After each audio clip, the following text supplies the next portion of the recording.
Mic check. Hello, ladies and gentlemen. Ladies and gentlemen, welcome back to Two Beers Deep, the podcast about absolutely nothing. No LSS tonight. It is just guys being dudes here. One thing I have to say to you, Greg, I received a text before the show. Okay. Some information that is vital to you. First, To me? You Okay. specifically, yes. Well, I'm surprised that it was given to you instead of directed to me, so that's interesting to say the least. Why would it be? Why would? That's Well, just I would getting think the if middleman involved, you know? Well, why would a middleman need to be involved? Like, you would think that if this was information pertaining to me, why can't it be sent directly to me, you know? Like, I would be confused why a middleman would have to be involved. Is this like some shady, like, deal I shouldn't be aware of or Kind of. something? Okay. Who do you think it's from?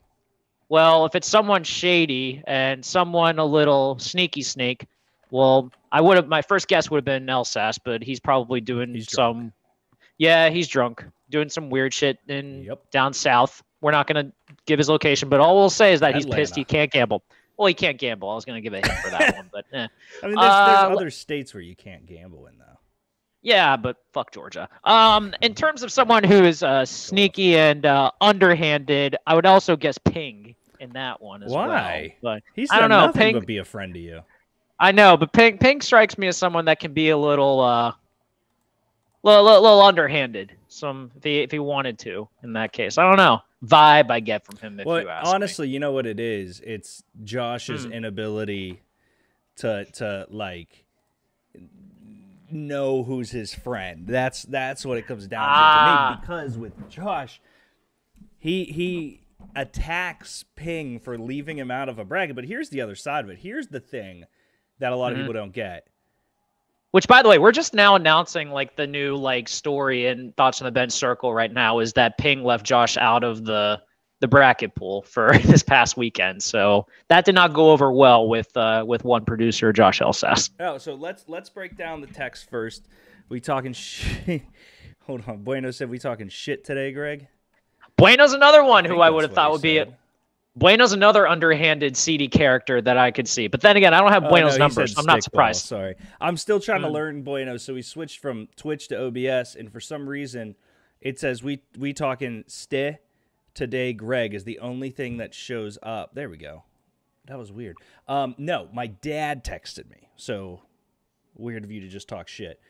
Why wouldn't Chipper just text me? He said, let Greg know I mowed today. I am not mowing yet. It is too early, way too early. My grass is barely grown outside. It is not the beginning of mowing season yet, Chipper. You can do it if you're off or whatever, or have the free time to do it. I ain't mowing my lawn yet. No, it just snowed yesterday. You're a curmudgeon. Give some time. Yes, I am. I don't like mowing my lawn. Damn it, it's a lot of work. All right, let's crack these open. Neither of us are drinking tonight. I will discuss that. We have a lot of Thoughts on the Bench stuff to unpack. So let's crack these open. We'll spend about 10 minutes talking Thoughts on the Bench. Bueno, what's up, Levy? 3, 2, 1, action. Also, I didn't realize it was still on. The TV's still loud as hell. So talk about your lawn for a minute. Yeah, listen, folks, this is not me basically being like yelling, people get off my lawn or anything like that. It's literally the fact that when I bought my house, I was not planning on buying one with a lawn. That is something I did not want to do. I hate doing yard work. It's something I didn't want to do at all that. And to coin a wrestling terminology, I worked myself into a shoot and I got great value. And now I have a lawn to mow and I hate doing it. So that's the end of it. So let's unpack some Thoughts on the Bench stuff. One. Let's do it. So Josh texted us out of the blue and was like, here's our group for March Madness. Yes. My issue with the way he handled it, because Ping, in another group chat for the Music League, or no, this was not the Music League chat. No, this was the group chat you made when you were home in the winter. I also don't know why, but I think Ping thought this was the Music League. I came home and I said, hey guys, everyone that's in Pittsburgh for the holidays, we should get together, have our annual meeting. Yep. Ping sent it to that one. So Josh says, here's the bracket. One, the assumption that someone else wasn't already doing it, or the gusto to not care to ask, that's why this is all Josh's fault, in my opinion. Well, here's the thing. I think now that he's back in the fold, he now likes keeping himself busy, so he likes being proactive, No, and therefore he likes assuming that no one else is going to do things and then just throwing his hands up and doing them, despite the fact that someone else probably did it. Fair. Although I would imagine that he probably wouldn't have expected Ping of all people to do something like that. Ping's a doer. That's fair, but also Josh and Ping don't know each other that well, which might explain why there's animosity between the two already. So there's not animosity between them. There's animosity from Josh. Ping was just yeah, you can just join our bracket, and Josh went off on his normal tangent. I don't know. It sounds like your team LSAS, which is an interesting take here, considering the evidence. Well, because you already called Ping hostile for some reason. I called him a potential shady character just because I don't know him well enough yet. That's all. I love. I do. I know. I love Ping, but still, it's funny. And I also think Josh just has this idea that he wants to be the one to essentially put everything out there and be in charge of everything. So therefore, he's pushing it himself, but not realizing that he feels excluded, and therefore that's where he gets into attack mode. Yeah, sure. If we all want to sit here and pretend that we just, if you want to be the leader and do stuff, it's always good to ask if there's something already in place you can improve, not just assume no one did it. I will admit that's where he made his mistake, was essentially not thinking that someone else had already done it. Because in fairness, there's a very good chance that you probably would have set it up too, more than likely. I avoid setting things up, but I also, it's because of the history of us, I would have been like, yo, do we want to do this? And everyone would have been like, yeah, and then I would have set it up. Ping asked if he could set it up. I was like, fuck yeah, set it up. Yeah, absolutely. And in fairness too, Ping's covering himself too for the fact that he dropped the ball with NFL mock draft stuff, but that's for another topic. Yeah. I mean, we can unpack that too. Ping signed up to be a mock boy. We don't have Stickball on here today, Bueno, but we can bring up Stickball, by the way. No. Yeah, Ping signed up to be a mock boy. Ping told me he's an NFL draft nerd. I bring him into the group chat. I'm expecting all this wisdom and knowledge from him, and we barely get shit. Marsha, I don't know. Greg is just loud. You can comment those things, Mom, too. Yeah. I thank you for. She said Greg is much louder than you. It's just because he's loud as shit. I'm dramatic. I'm over the top. Make sure all my volumes are up the whole way. Yeah, okay. Well, I turned them down, so we'll see what happens. Other issues going on at the bench. NBA, yo, Deke and Greg, best doing sports talk. What's up, NBA? Good to see you, buddy. What up, NBA rigged? Greg hates Dad, I think. No, I just hate that Chipper's. You know what it is? Chipper's being antagonistic towards me because Tottenham plays Southampton this weekend, and Southampton is very close to being relegated, and I don't need this. I don't need this agitation and attacking from your dad. Just saying. I don't appreciate it. Mom, what you would do is there's a chat. It'll be a little box, and you can type with the remote if you'd like, or pull the YouTube up on your phone and type, or speak into the remote if it has that capabilities. But I can't QA your new Fire Stick TV while doing a live talk show that's going to be turned into a podcast too. But I appreciate you. Can't you just have Nico do it? I mean, he's the other son and available. Yeah, call Nico and ask him how to do it. You might be able to call Nico on the Fire Stick TV for all we know. That might be a new capability. The other issue we have on the bench is that Dree was right about some stuff. So when did that ever happen too? This is what I'm saying. He's on a roll apparently. He has to start betting a lot of money now because he's clearly the hottest he's been in forever. Yeah, I know he won't. But I mean, for them to call themselves furmen, where's the chat box? Mom, call Nico. I can't. I'm doing the show. I'm doing the show that you're watching. I can't. I don't know what. I don't even know what your TV looks like. I literally have not even seen your TV. This is it. I can Zoom. You want to join the Zoom? We can do that. have her in as a third box. Yeah, we can QA. We can do that, or just go to YouTube on your phone. We'll figure it out. Jordan is selling Hornets. What? Huh? NBA just said that. No way. Oh, I just got this just in. Michael Jordan is engaged in serious talks to sell majority stake in Hornets. Wow. Mom, I'm done reading your text. You got to comment, or else I can't read those anymore. Yeah. Ballsy on his part, especially when they're in the Victor Wembanyama sweepstakes. Yeah, okay. I mean, they've sucked his entire existence. It's the literally only blemish on his resume outside of saying "fuck them kids" and Republicans buy shoes too. Those are the only other two like things you can knock Jordan. Well, I guess he got his dad killed. Yeah. Dree has been correct about a lot of stuff. He said Fletcher Cox would take a hometown discount, which happened. What were the other? He had another one that he hit on that was surprising.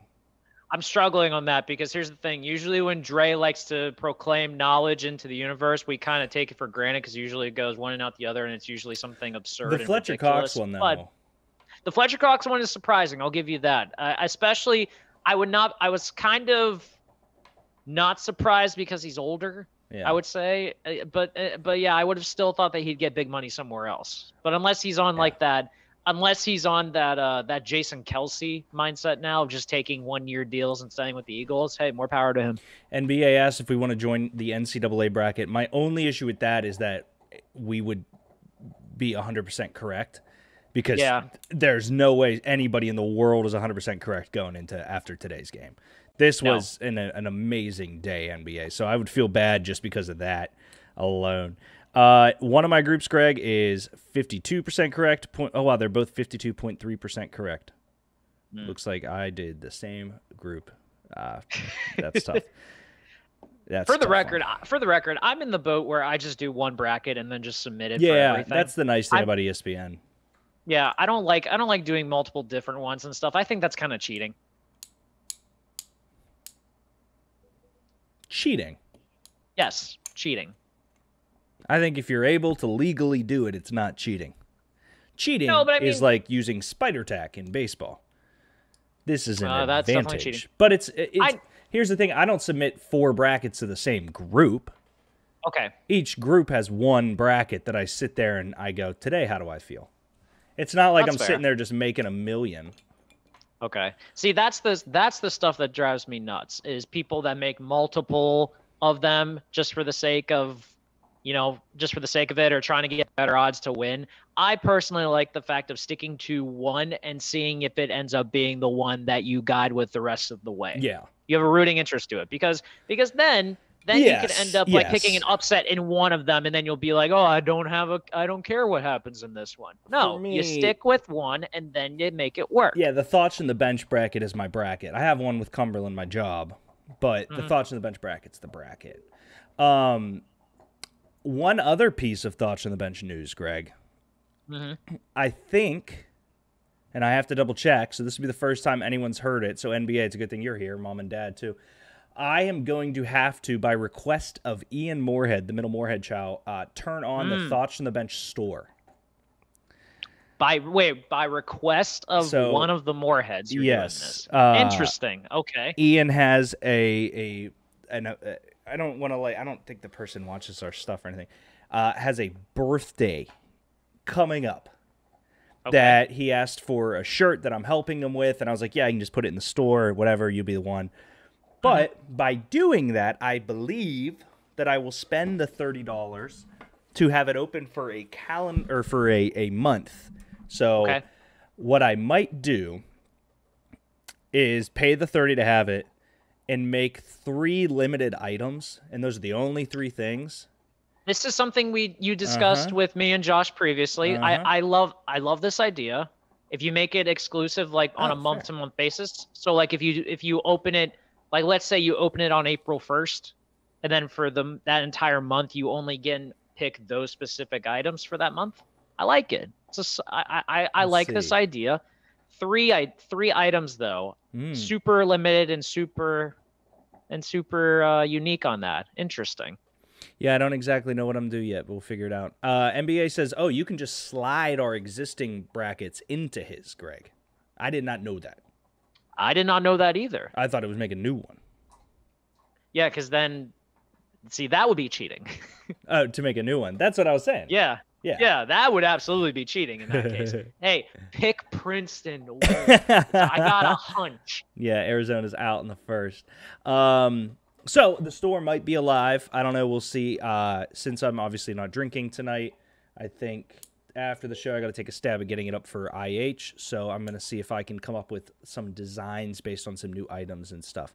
Patrick Peterson, welcome. NBA, we have a whole conversation about the Steelers. We got NFL updates. We got March Madness. We got NBA news. We got Morant. We got the NFL draft. And we're finishing it with a 2-round mock draft back and forth. Greg and I will go head-to-head. We'll decide the things a little closer to that, so no stress. Buckle your seatbelts, because it's going to be a long, long, long evening. The best thing about this graphic is that I have Arizona right there, Greg. March Madness is underway. An electric first day. Yes. Best 60 cents I ever spent was on Forum, so you know what I mean, man. It's an interesting bet. And the best thing is that you shot me a text saying you really, or Forum, you really bet Furman to win. And I was like, no, I took a money line. And I was like, oh, no, yeah. I had 60 cents, no bracket, no producer. What's up, Sid? Wow. Okay, Sid. Coming out of hot Sid, the party hat. Jeez. Yeah, I had Furman winning for 60 cents. And in another parlay, I had them covering by 5.5. But you know who really ruined that parlay was West Virginia. I saw that. Yeah, 2.5 on the parlay. That's some bullshit. And then Maryland ended up winning by 2. Unbelievable. Yeah, it was frustrating that they were negative 2.5, but they're the lower seed. I was like, whatever. Because if it was up 2.5, they would have won because they lost by 2. So that was frustrating. Right. Yeah. So you lost it on the parlay, but I'm pretty sure you got your 2 money line ones, right? Yeah. So I got Bama, which was I spent $30 to win 30 plus $15 worth of credit, which was good, and then nice. So yeah, so I'm sitting here 20 down technically, and I'm gonna do another run tomorrow. I think once a day during these earlier ones, I'm just gonna do a parlay, a gimme, and a couple stupid ones. So far, Greg. So Alabama wins over Texas A&M CC. Maryland wins over West Virginia in a no-biter. San Diego State kicks the dog shit out of Charleston. Virginia loses to Furman, which is crazy. Missouri beats Utah State, all standard there, and then. Some of the other ones here, Kansas beats Howard 96-68, which is crazy. Arkansas beats Illinois 73-63. And the talk of the town, Gregory, Princeton over Arizona, the 15 seed upsetting the 2 seed. This is the – so, hey, I can chat on my phone. There you go, Mom. Here's mine. Join anytime. Thanks, NBA. It is the first time that a dork school in the Ivy League – won as like the 15 seed because Harvard won a few years back, and I had them. This was back. They were like a 12 or 13. Yeah, I remember correctly. And Arizona is the only team in 2 tournaments to lose to the 15 seed at any stage. So shout out those frauds. Dude, what threw me off, and I saw this on Twitter today. It's 11 years ago today is when Lehigh beat Duke.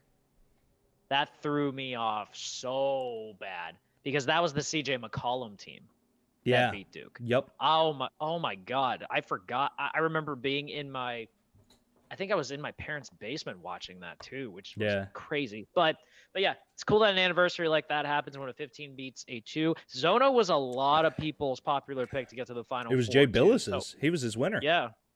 Yeah. So like that killed a lot of people right there in that perspective. I actually watched the end of that game pretty much like before I went to go shower and then like get ready for the show and stuff like that. Hot. Princeton went on a 9-0 run to close out that game to win that too. Nerds, That's impressive. Very, very impressive. Like I think we don't, and I think the whole mid-major stuff is crazy and stuff, but everything that has been led to believe, because I haven't paid much attention to college basketball this season outside of Pitt, obviously, because I'm a fan. But like everything I've read and every like talking head pundit that has said the same thing is that this is the most unpredictable field that has ever been because of the fact that there's been just chaos throughout like the entire season. For the fact that the starting season number 1 isn't even in the tournament. Number one teams overall have lost more times than ever in the entire regular season. So this very well could be one of the best March Madnesses we've ever seen, simply for that. And it's early. We've already got 2 double-digit seeds that have had upsets so far. Yeah, and all the blue bloods outside of Kansas are really low-seeded. UNC doesn't make it. Michigan doesn't make it, which is crazy. I think Kentucky's 5 or 6. They're 6, I think. 6. Yeah. Duke's a 5. Duke's a 5, which I love. I don't know. What's Villanova? Did they even make it? I don't think Villanova made it. That's what I'm saying is a lot of like the major teams that we always are like, well, they're in it. They got a good chance of winning it. Like Xavier at 3 is fine. Gonzaga's a 3 seed. UCLA at 2 is pretty is also pretty on par for blue blood, I'd say. So that's So it's what's interesting to me is that it's super spread out. None of these teams feel great. Like I have Alabama winning it all just because I watched them play a decent bit and they looked really good and their path isn't crazy. But for me, like I don't feel comfortable. This was the first year that I didn't go, oh yeah, that team's gonna win it. Like I liked Texas in the preseason. Them coming in as a 2 seed is great. Yeah. I think Alabama coming in as a 1 is great. Purdue coming in at 1, I feel like are frauds, but probably going to be good. Duke's up 11 on Oral Roberts right now, which is crazy. So, I don't know. I liked it a lot more because there wasn't a definitive favorite. Yeah, so I got Duke going to the Final Four, Agreed. actually, in mind. And the reason I do is because I watched how great they were in the ACC tournament when they won it. So good. Because I did not realize how I didn't realize like how banged up they were during the regular season. And then just watching them, that Kyle Filipowski kid is like 6'11", can shoot. Yes. And he's like just producing doubles all over the place like crazy. That dude's good. Very. He's gonna be a problem for them. And they got really good guard play and really good size. So the fact that they're a 5 seed, like that's going to be something that is going to be really impressive to watch down the way. Like they could very easily win that region very well. But aside from Duke, I look at all of these teams, man. This is one of what makes this a weird year as well.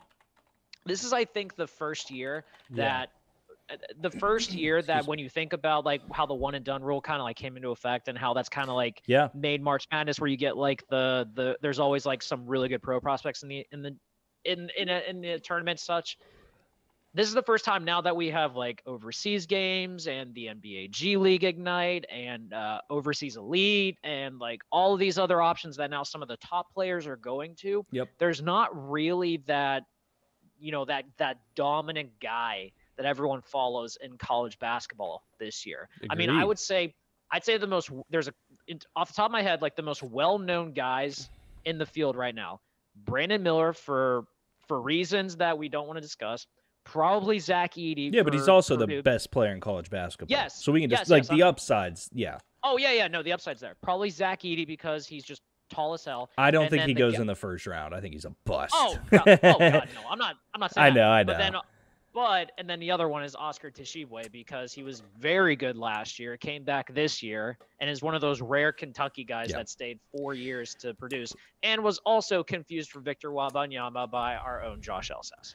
So NBA says I have Gonzaga. I believe in Timmy. Texas is my heartfelt champ. Their second favorite to win it all. Agreed there. There was somebody like the dude from Purdue, Zach Gray, that Josh was like, oh, no, he's going to get drafted. And you and I were both like, no, he's not going to get drafted. It was a big white guy. Who was it? I don't know if it was last year or 2 years ago. Wow. There was a guy where Josh was like, yeah, but he's really good. And we're like, no, he doesn't. Like, he's not going to get drafted.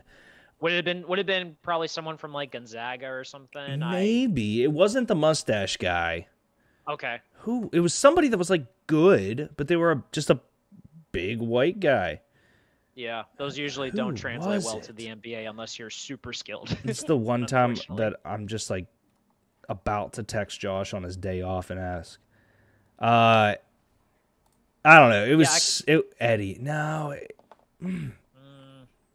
Who was it? I can barely remember guys that played last year, honestly. That's what I went through the last 2 drafts. I have no idea who it was. Anyways, it was a guy that Josh was like, well, no, he'll like go, and we're like, no, he was bad. Like not bad, but he's good for college, bad for the pros. Yeah, which for the record is way more common in college basketball than I think more people kind of like. I feel like that's something that people don't like connect the dots on a lot, is that guys who are very good in college basketball 9 times out of 10 are not going to translate to the NBA. That's just how it is. Like guys are. That's not how the NBA goes at guys. I don't remember Actually, I slightly do. The last time I remember, the last time I specifically remember, a guy who played 4 years in college and got drafted high, it was probably Chris Dunn. Yeah. Wow. And that what was a name too. And that is a long time ago. Darius Slay's deal is 3-year, $42 million. Wow. From the Eagles? Yeah, we weren't doing that one, buddy. No, absolutely not. Surprised the Eagles are like retaining a bunch of their corners too. I would have thought they tried to because Fletcher Cox took a hometown deal, man. Shout out Dre. Can't even talk shit. And they re-signed James Bradbury too. Like that's surprising in and of itself. But yeah, good on them. I thought for sure they'd lose way more guys in free agency, but so far I think they've only lost Edwards, they've lost Mike Epps, Marcus Epps, and I think that's about it. Because Brandon Graham even took a hometown discount, if I remember correctly. Yeah. Yeah. So the Eagles are doing pretty well. For the life of me, I can't think of who Josh was talking about. Is this going to eat at you for like the entire? It is. Here's the thing. I remember us talking. It was Christian Leitner's a really good name there, NBA. Great poll. It was. We had a conversation where a guy was doing really well, and we were both like, no, like he'll be, and maybe was it even freaking basketball? I'm all over the place. March Madness, Greg. The other thing I wanted to touch on for today is Huggy good at West Virginia? I don't get him. He reminds me of Mike Leach, where everyone loves him, and I think he's super. Like Mike Leach. He's super. Yeah, he does look like him. He looks like Mike Leach. Rest in peace. He looked like Mike Leach. My thing about it is he's lovable. He's funny. He just doesn't ever win. Like West Virginia will win, and so will Mississippi State, and so will Washington, and all that. But like never when it matters. That's who I compared him to today at work. I was thinking about Huggy. Yeah. I mean, I would also argue too that them going to the Big 12 probably wasn't the best move for him. That's a fair point. Like they were 7-11 in conference and they made the tournament. Like I feel like as a rule of thumb, if you're under 500 in conference play, you probably shouldn't be in the NCAA tournament, even if your overall record is good enough. Like that's something that just like is not cool with me, I think. It's a fair point. But I don't know. I mean, I think there's a lot of like leeway given to Huggy simply for the fact that like there were some very good West Virginia teams he had, especially in like the early, like I want to say late 2000s, early 2010s that like we're going to the Elite Eight and stuff. The Bears signed Dante Foreman to a 1-year deal. They need offensive weapons everywhere possible. I Do you guess. just have JPA football like sending you a bunch of updates like throughout the show? JPA football, screw them. No. Well, always I have post notifications turned on for Ari and Adam Schefter. I don't turn them on for Rap because he sends out a lot of feelers more than anything. But I also have Pro Football Chase's Instagram notifications turned on because sometimes they beat everyone. Like Drew Lock got a 1-year deal. Robert Tonyan signed for the Bears. That's where I got the Slay information. Honestly, you know why I started doing this, Greg? Full transparency. Go ahead. I got mad because, one, it has to do with Dre, too. But two, I got mad because there were guys in a league that Dre and I are in that would get the news, go pick up whoever it was, and just be like, oh, I found out before you. So what I did was I would turn on post notifications for everyone that broke the news, go pick up the guy, then go to the group chat, say, oh, look, Deontay Foreman got sent to the Bears. Everyone would then scramble because I beat their normal route. And then it started getting to a place where Dre now, and he probably won't admit it, he tries to beat me in our Dynasty group chat with news. It's just never the good news. Like, it's never the juicy story. It's never, like, the guy. He'll be like, oh, Steelers signed Holcomb. I'm like, yeah, that's cool. You know, David Montgomery. David Montgomery's going to the Lions. So, and it's so funny.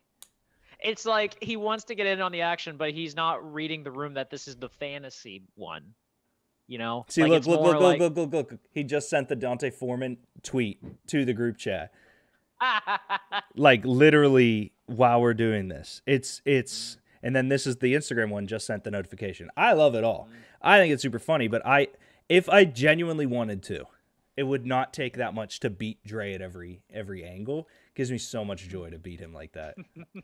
Did you ever discover what the previous like source that all of your other cohorts in your Dynasty League were using, just out of curiosity? They were just ESPN push notifications. So genuinely, they would sit here and wait. Toxic CEO vibes. Fuck you, Sid. Kind of, actually. No. They would get the ESPN notification, or they'd be watching ESPN and it happened. So I went straight to the sources. I said, well, okay, who finds out? Which is how I found my sports update, Ari Meirov, who is the best news reporter in the industry. He beat Schefter on some stuff. Pro Football Focus, I think, picked him up or something like that. Oh, okay. Anyways, back to March, Greg. Mm-hmm. When you're picking between two teams that you don't know anything about, how do you decide which one you're going with? Probably name identity goes into it. Fair. If I know, I will probably occasionally like try to see who their best player is to try to get an understanding of like what they do, what they're known for, I think that's fair, or something like that. So I would say it's more so like, and I feel bad for saying this, but it is probably brand identity is like the top one, and then after that it's like best player that I know. That's probably the way that I would lean towards it. Why? Do you have a different MO in this case? Kind of. Okay. For me, it goes the route of, okay, so A, have I seen them play, watch them play? Like, if I'm no, I look at the numbers, the seeding, okay, because there's a lot of pre-built data and history there, and it's probably not the best thing to do. I also occasionally look at historical trends too. Yes. So like for instance, like, and this is one of the few times that like I'm gonna blame Josh for this one. Like Josh putting in my head about San Diego State being, oh hi Bean.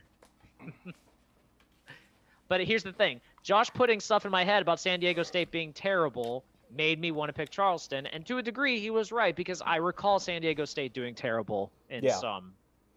So fair. That's why I went that route. But yeah, I would also say like if I know like a conference like typically like does bad, like Davis is famous for always doing don't trust the Big 12, even though that's kind of been proven not true to a degree. Yeah. But that's my logic, yeah. Just like jumped out of my arms. Foreman should have stayed in Houston. Houston missed him. He was solid. Agreed, but he actually had a better time in Carolina last year. I thought he was going to stay there until they signed Sanders, so the run with Chuba and Sanders. Yeah, no, I look at the numbers, and then I look at, do I trust the team? So, like, the Fordham one today, I was just like, I think Virginia's frauds. In my brackets, I took Virginia because the 4 and 13. I don't know. I just didn't like Virginia at all, so that's where I was at with it.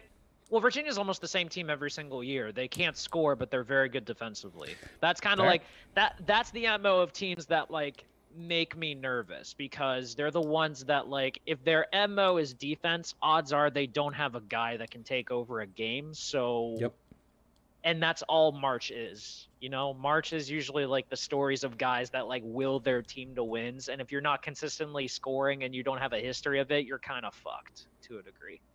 Yeah, this. So just to read another one, Ari Meirov tweeted the Bears offseason signings, and it shows the numbers. I won't.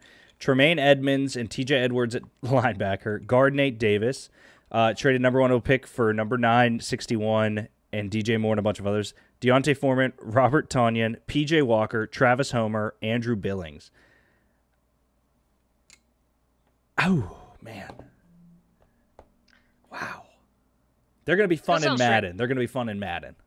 I was going to say, is it weird to think that they should have done more with the amount of cap space that they have?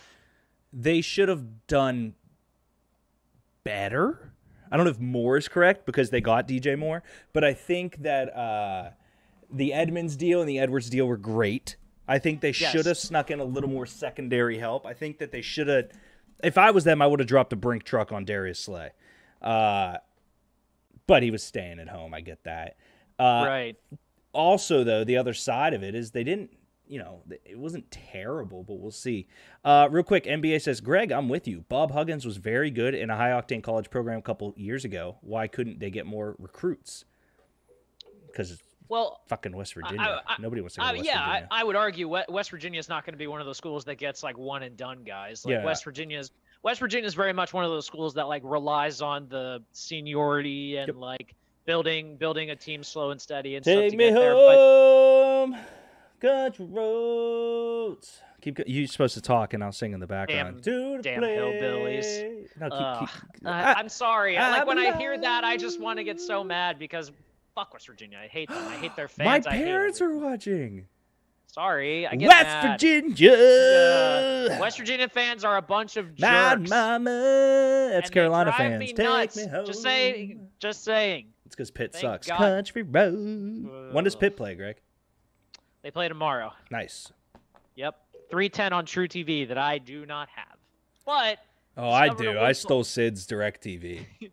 But found a loophole that NCAA.com apparently lets you get like 3 hours of commercial-free football. Commercial-free. And the commercial does not count towards the 3 hours. So I'm probably going to I'll use that tomorrow. That's how I watched the game on Wednesday, actually, was NCAA. Nice.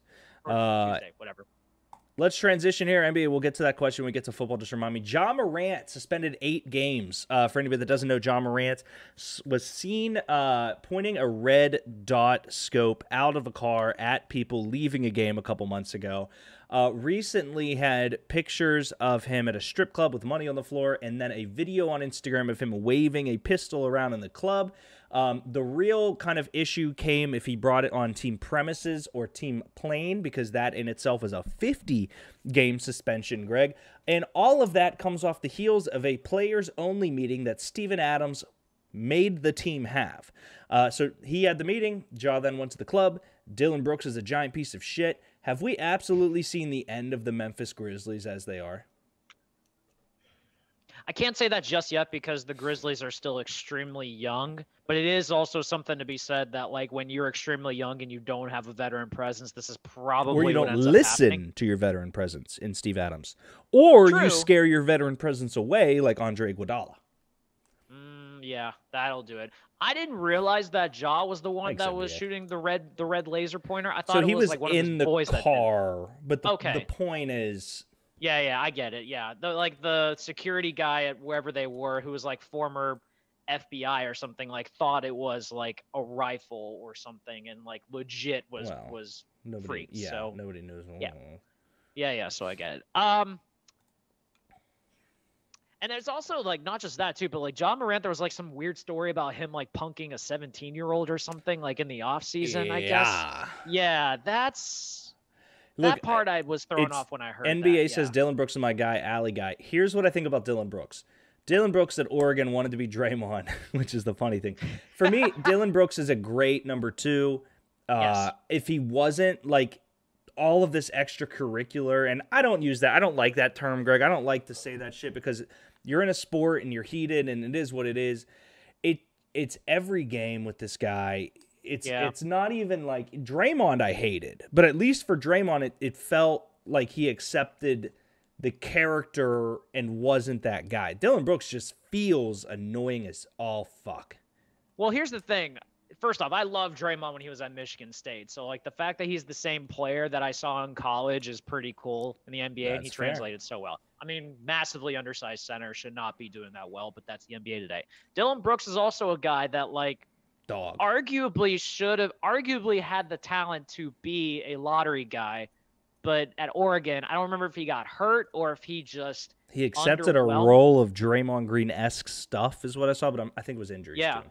Yeah, he really like underachieved to that degree if that was the case, but he's got the talent. And I thought when the Grizzlies got him, like I believe they drafted him too, or like he was like traded around and stuff, but like I still thought it was kind of a sneaky pickup for him, but I don't mind having someone who plays the Draymond Green-esque role of the agitator and someone who kind of like, you know, will rally the team that they build around you and stuff like that, but I think there's still levels to it. And I can at least appreciate Draymond for kind of putting him in his place. First off, with the rivalry comment I loved. I thought that was great. But I also would imagine too that like if Dylan Brooks is going to be a pest and be one of those guys like, and first off, like I hope he doesn't end up being like a Lance Stevenson-esque pest that like has one good moment and then after that like kind of fades into the background or something like that. I need to see him. I need to see them produce in the playoffs before I'm ready to like give him attention to that. Were you comfortable with Ja's suspension? 8 without pay. So. Yeah. The 8 without pay, I'm okay with. The problem is that I don't appreciate the fact that like the last thing we hear from him is that he checks into a facility at Florida and then is out almost just as quickly as he went in. That's something I don't get. You know, like if he had a problem, if he had like issues he had to work on and stuff like that, I feel like that's a very disingenuous way to kind of go about it, if that makes sense. Like that's not really proving that you're putting effort into something. That's basically he left the counseling program or? Yeah, I believe he did. Yeah, because I think him and Jalen Rose had an interview yesterday and stuff, and he was out of the facility after only being there for like well, to be fair, we don't. I guess in that sense, then we don't know what it could be an outpatient thing where he comes and goes for the counseling, or it could be an at-home thing and he's got to check in and meet his doctors. If that's the case, then I will gladly like retract that if that comes up in the situation. But I don't know. Like to me, it kind of feels like he's trying to save face to make himself look a little better than the situation that he's doing. But that seems very disingenuous of him to do. So, having said that, though, I think the 8 games without pay is fair for what they know right now. I'm curious if there could be maybe something future that comes down the line if more allegations start coming up. Because this is just I'm curious if the 8-game suspension is more so based on just what is known right now, if this was even a part of the waving the gun around. Because I think the waving the gun around part was more so based on the fact that he is an NBA employee, that he's not an employee, I'm sorry, that like he's an NBA player with a dangerous weapon that was off team premises. They don't know if it was with him on team premises or not, so that's all they can do. But if it turns out more stuff comes out the fact, then I can revert back to suspending him longer if that's the case. Yeah, for me in the suspension, it comes down to one thing. Will he change? Because if he won't, why suspend him? If he won't and the team will let him do it, why suspend him? If he will change, I think the suspension should be 20 games. And the point of it is, maybe 20 is way too much, and I get that, and it's heat of the playoffs, and the NBA do take account for the fact that he's a massive superstar. Right. My problem with it all, Greg, is it's a tough thing because I don't think, and this is something commonly done for anybody that is mainly black and in the NBA, if there's a sniff that they were in some kind of street gang, all the buzzwords, activity before his draft stock, somebody would have sniffed it out. So I'm not saying this isn't him. It feels like something where he goes, all right, well, I'm safe in life, so I can do whatever I want more than I could be. Like Allen Iverson, for example, Greg, we know what happened to him at the bowling alley. We know all of the stuff that really came with who he was. Yeah, Bueno sent the clip where he goes, it wasn't my gun. My thing with Ja is we didn't hear a sniff of this until Memphis. And I 100% wasn't poking around. I don't fucking know Ja Morant. I don't know anything about his life. Right. The point is, though, we did know that Allen Iverson was in some shit. We know these players that come out and have things against them or watch out, he runs with a bad crew. It seems like this all just happened. I don't know. I don't remember any stories like that ever coming out like during the draft and stuff like that. Especially for a guy at a small school who was going up against Zion Williamson for the number 1 overall. Like, they would have dug something up.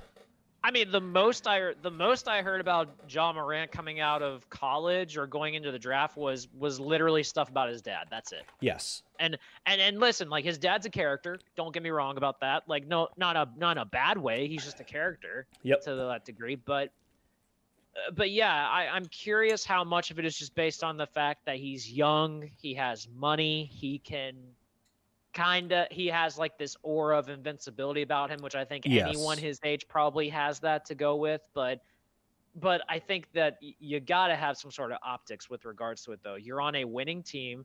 You were an MVP contender until probably halfway through the season when some of the stuff started going down. Yep. You just got a Nike deal. You just got a Powerade campaign that was going to be built entirely around you, and now all of this is starting to come crashing down on him. So I would truly, truly hope that this whole logic is just based on the fact that he just picks the worst people to hang out with. Yeah. You know, like that's not a bad thing necessarily. It's a character flaw.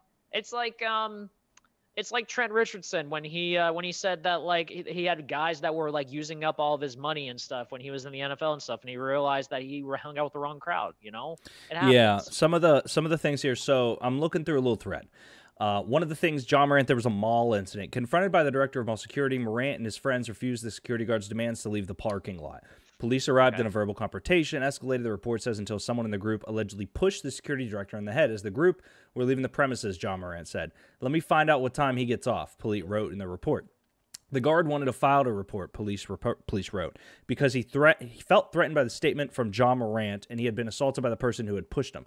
The disturbing parties left the scene, blah, blah, blah. So the angle that a lot of these tweets are going are, John Morant had a basketball court built in his backyard when he was a kid with a two-parent household, roof over his head his entire childhood, grew up in a town with less crime rate than most towns in Arkansas. Why in the world is he doing this type of thing? You're a millionaire. I think the easy thing here is for me to go, well, what an idiot. Ooh, what a moron. You grew up with two parents. How hard can it be? The hard thing is to look at a situation and go, all right, you were drafted to Memphis. You're from South Carolina. That's not terribly far for your friends to get there. You're probably taking care of your friends, and you probably do think you're fucking untouchable. Yeah. So I do think Ja will learn from this. I think he's, from every account we've seen, in a stand-up person other than the mall incident, the kid incident, the gun incident, tweeting it's free to feel how hollow points feel. For me, it just... I don't know. Des Bryant said it best, Greg, where Des said in a tweet, and just again, Bueno said, "What's worse, Jaw waving a gun or Jalen Carter racing and killing someone and just getting community service?" Well, that's another story that we'll get into. I guess guess my vote would be Deshaun Watson fucking being a predator. So the thing about Jaw here, though, incidents, man, just little incidents, and it's crazy to me. I literally can't get it. And here's the part that's throwing me off too. I feel like it's all within a year. Yeah, dude. Yeah. Why is it? Yeah, that's the part I don't get. Like, how is it that in the years that he's been in Memphis, like, you don't hear a peep out of this, but then actually, this kind of happens after he signs his contract. When you think about it, he gets his big money deal, which he deserved, for the record. And then all of a sudden you start hearing about these issues and these problems and stuff. And I wonder if it is part of this idea that he believes that because he has the bag, this is his first big contract, which in the NBA, you're probably going to get more than one big contract if you play your cards right.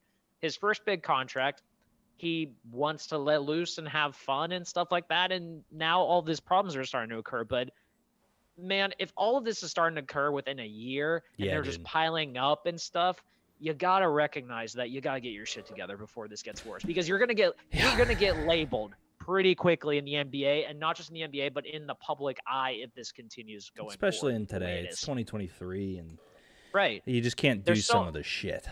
You can't get away with some of the stuff. And think about this. Could you imagine if like all this was, if we had social media around the time Allen Iverson was doing what he was doing? It'd be the awful. So like some of the shit that we would find out. What I was saying before, one of the Buenos, I forgot it. Des Bryant said, he was like, Ja, none of your friends are talented.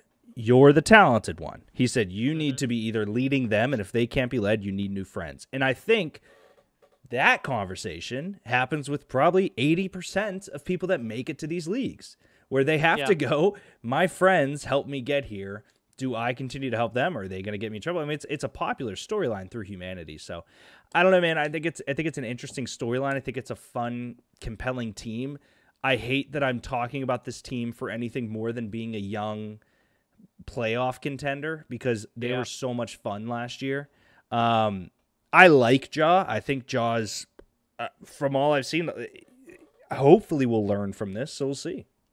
Yeah, and then not to mention, like, this is a small market team that is built with a lot of young guys that have, for the most part, aside from that one incredible year where they beat the Spurs in the first round, Memphis Grizzlies have been an afterthought in the NBA. So, like, getting all these young guys coming up and stuff, and they're being contenders now, this is huge for the NBA. They need to, like, get their shit together to make sure that they can keep this sustainable and last, and it starts with Ja Morant. And here's the thing, too, when you brought up the whole, like, rookie conversation with your friends and stuff, like, Herm Edwards brings it up all the time. Like, that's why they bring him to the rookie symposium. And they tell him, he talks about, like, you know, you have all these guys that are attached to you. You have, like, all of a sudden you make money, and then friends, cousins, relatives you don't know coming out of the woodwork and try to leech off you and stuff. And you have to learn to say no.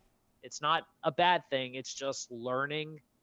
It's just learning that you are making the money. You have to be the one responsible for it. Let's move over. Talk about general NBA for about 10 minutes, Greg, and then I want to spend 15 minutes on the NFL and then get into our mock because I anticipate that being a while. General NBA, I think the Lakers are going to be on the outside looking in come playoff time. Are we talking like outside the top 10, or are we talking like outside, like not winning the play-in? It's a great question, and I'm going to go with not even in the play-in. Wow. I mean, I understand they lost to the Rockets last night, bud, but like it is so like don't jump off a bridge. Like they've been playing pretty well when they but it was the Rocket. No. So let's look right now. The Lakers are in 10th. They're currently a game ahead of the Jazz and the Pelicans. Mm-hmm. Dude, I'm not saying I love the Jazz or the Pelicans, Greg. I genuinely, I'm excited to have D'Angelo Russell back. Yes. The new look Lakers is fun. It's exciting. It's energized. I kind of just want this season to be over and come back next year. Unless there's a chance LeBron comes back in the playoffs, but it didn't feel pretty good with his injury. Like this feels like the most significant LeBron injury since he got a muscle cramp against the Spurs. Forgot about that. Which muscle cramps do hurt, but yeah, you would know right now. That's true. Gout is not a muscle cramp, you curmudgeon. You're the one that's in pain right now, currently, technically. Yeah, gout's real. A muscle cramp. I understand. Just suck. Yes, it's why it's called the King's disease. Yeah, baby. Jagoff. What's up? Yeah, whatever. I have a little more faith than you in that case because I look at the other teams and the Pelicans aren't going anywhere without Zion, which is unfortunate. The Jazz are a great story. They're ahead of where they should be. They're playing like a team. But I'm telling you, I think you got one bad loss in you yesterday that's like clouding your judgment because since the Lakers got all these trades in, since the All-Star break, they've been playing great. Okay, so you think they win the play-in game then? That would be great to me. It'll be the 9-10 game, so they'll have to play. They'll have 2 play-in games. Yes, okay, but you think they qualify for the playoffs? I think they qualify for the play-in. For the actual playoffs, they win the play-in games. So who would they play if it's the 9-10 matchup right now? Currently, right now, if it's 9-10, they would play the Thunder. I think they could beat the Thunder. Yes, I think they could beat the Thunder. Shai's having a great year, and that what is it? 9-10, 8-11, or 9-10? It's 7-8, 9-10. So 7-8 play each other. The loser of that game plays the winner. Right. Loser of that game plays the winner of 9-10. So then they would probably play the Timberwolves because I like the Mavericks more than the Timberwolves right now. Yeah. And so the Lakers would have to beat, in theory, the Thunder and the Timberwolves.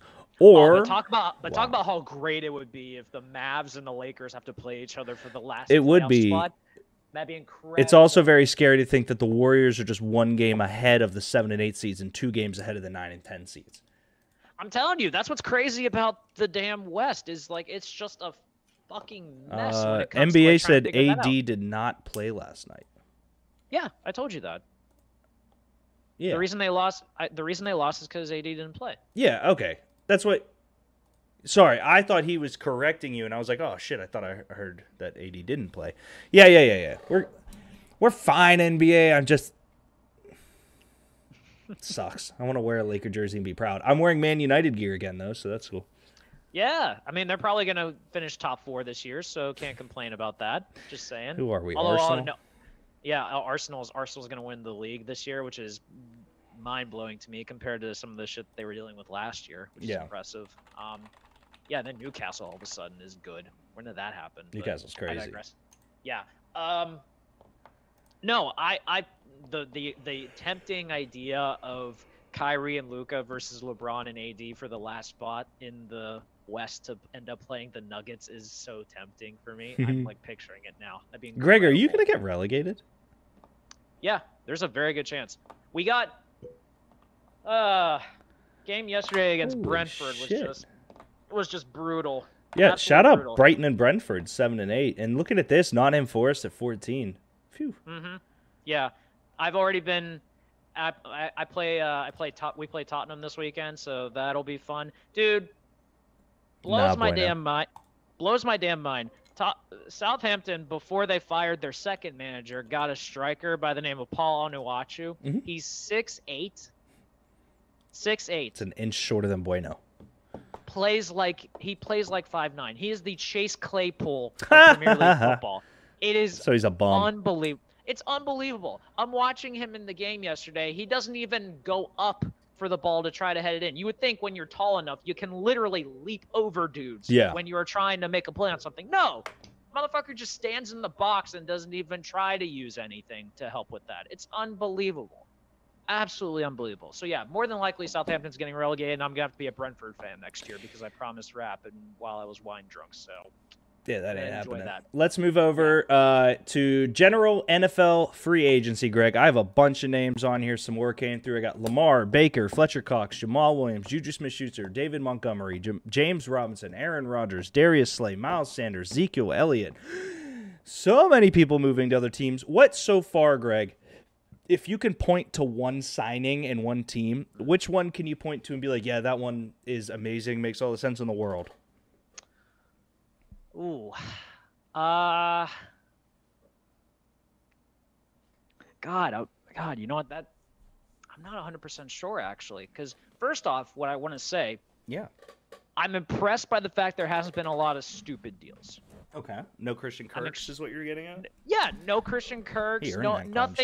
Nothing like resetting the market necessarily. Nothing like that just like people are looking at like, what the fuck? Well, I also don't think there's any players that could reset the market in this one, except for Lamar, who should, but...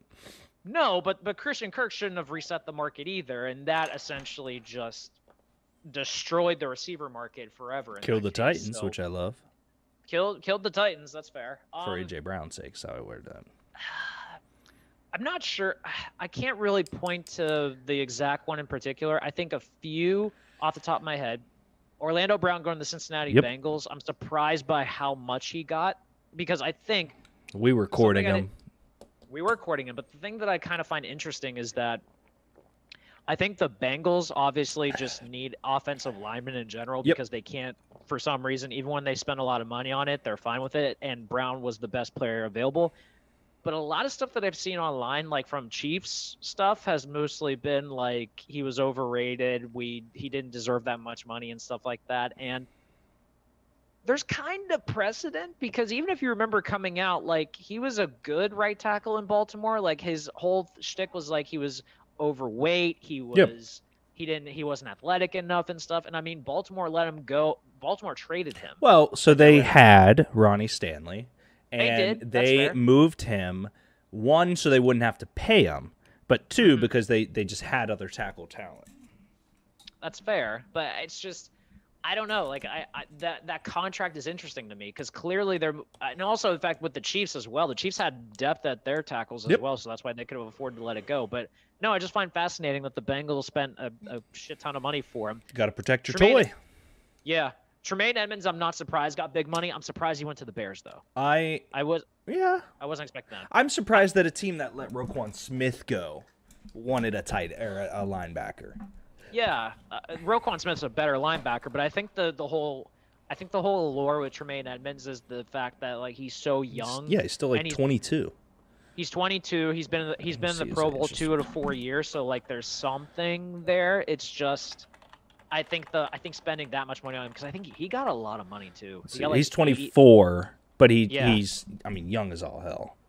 Yeah, he got like 80. I think he got like an 80 mil contract, not guaranteed obviously, but like he got a big contract though. Here, wait, it was in that tweet by Ari. He signed a 4-year, $72 million deal. 72, okay. Which is basically 80 when it all, My signing, Greg. So NBA says Hargrave to the 49ers. We should have went after him. I would have loved to return that.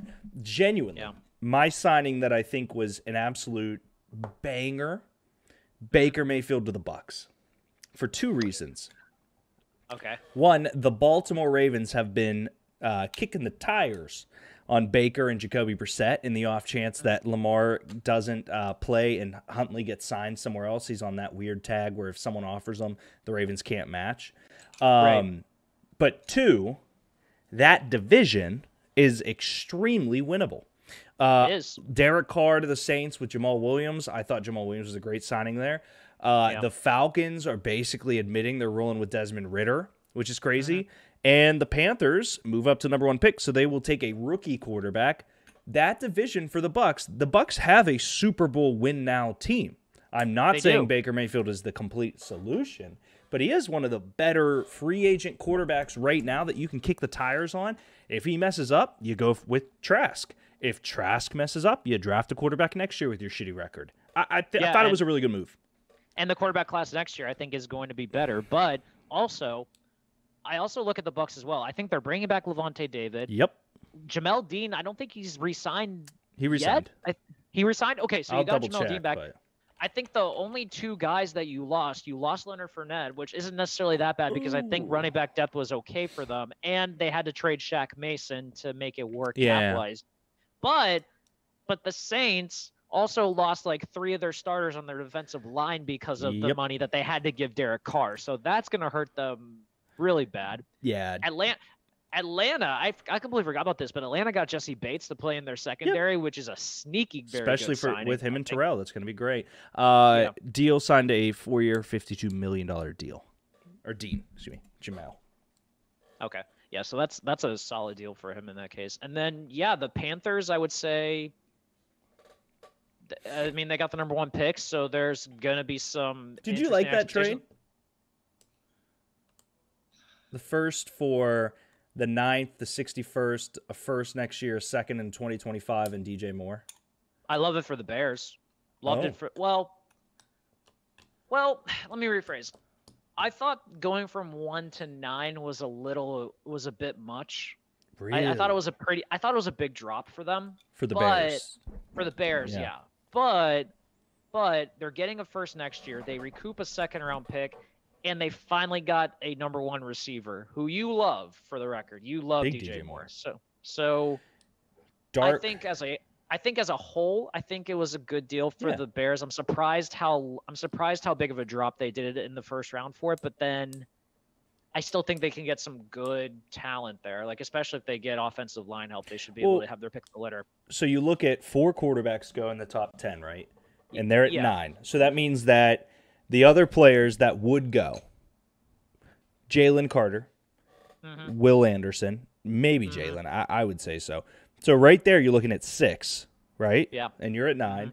So even if Paris and Broderick Jones go, you're sitting there looking, worst case scenario, we get Peter Skoronski for this line. Like out of all the potential players they could want, they're looking at this scenario and they're like, as long as 4 quarterbacks go, like, we're very happy. Yeah. So you're basically taking like a lot of the stuff that you're not even going to worry about. Hell, if you wanted, you can take one of the best corners in this class and you'll be happy to a degree on that one. Yeah. Or you can even maybe go Tyree Wilson if you want to get pass rush for your team. Like there's plenty of options right there. And for the Panthers, I get going up to get your guy, and I get the logic of wanting to be in control of the draft, but I also believe that they probably could have traded up for a lesser package at the draft and then still gotten the quarterback they probably wanted. Maybe, but why risk it? It's fair.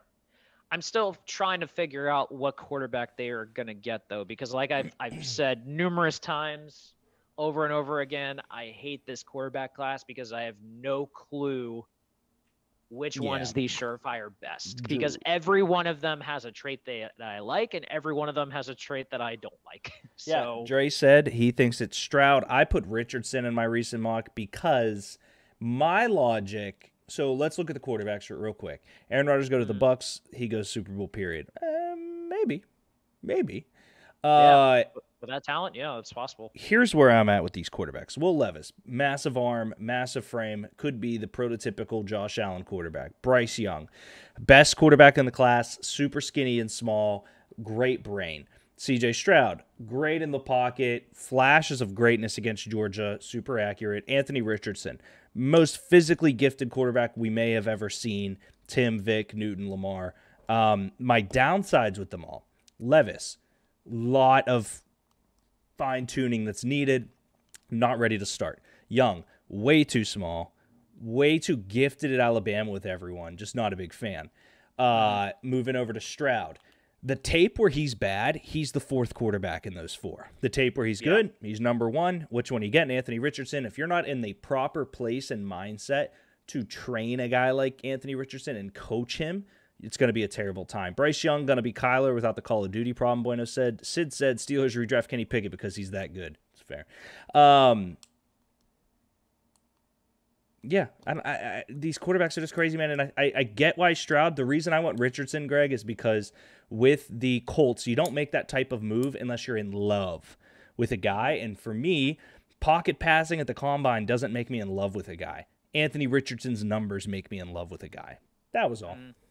Yeah, and by the way, for the record, like that Kyler Murray, like Young thing, they're two completely different quarterbacks.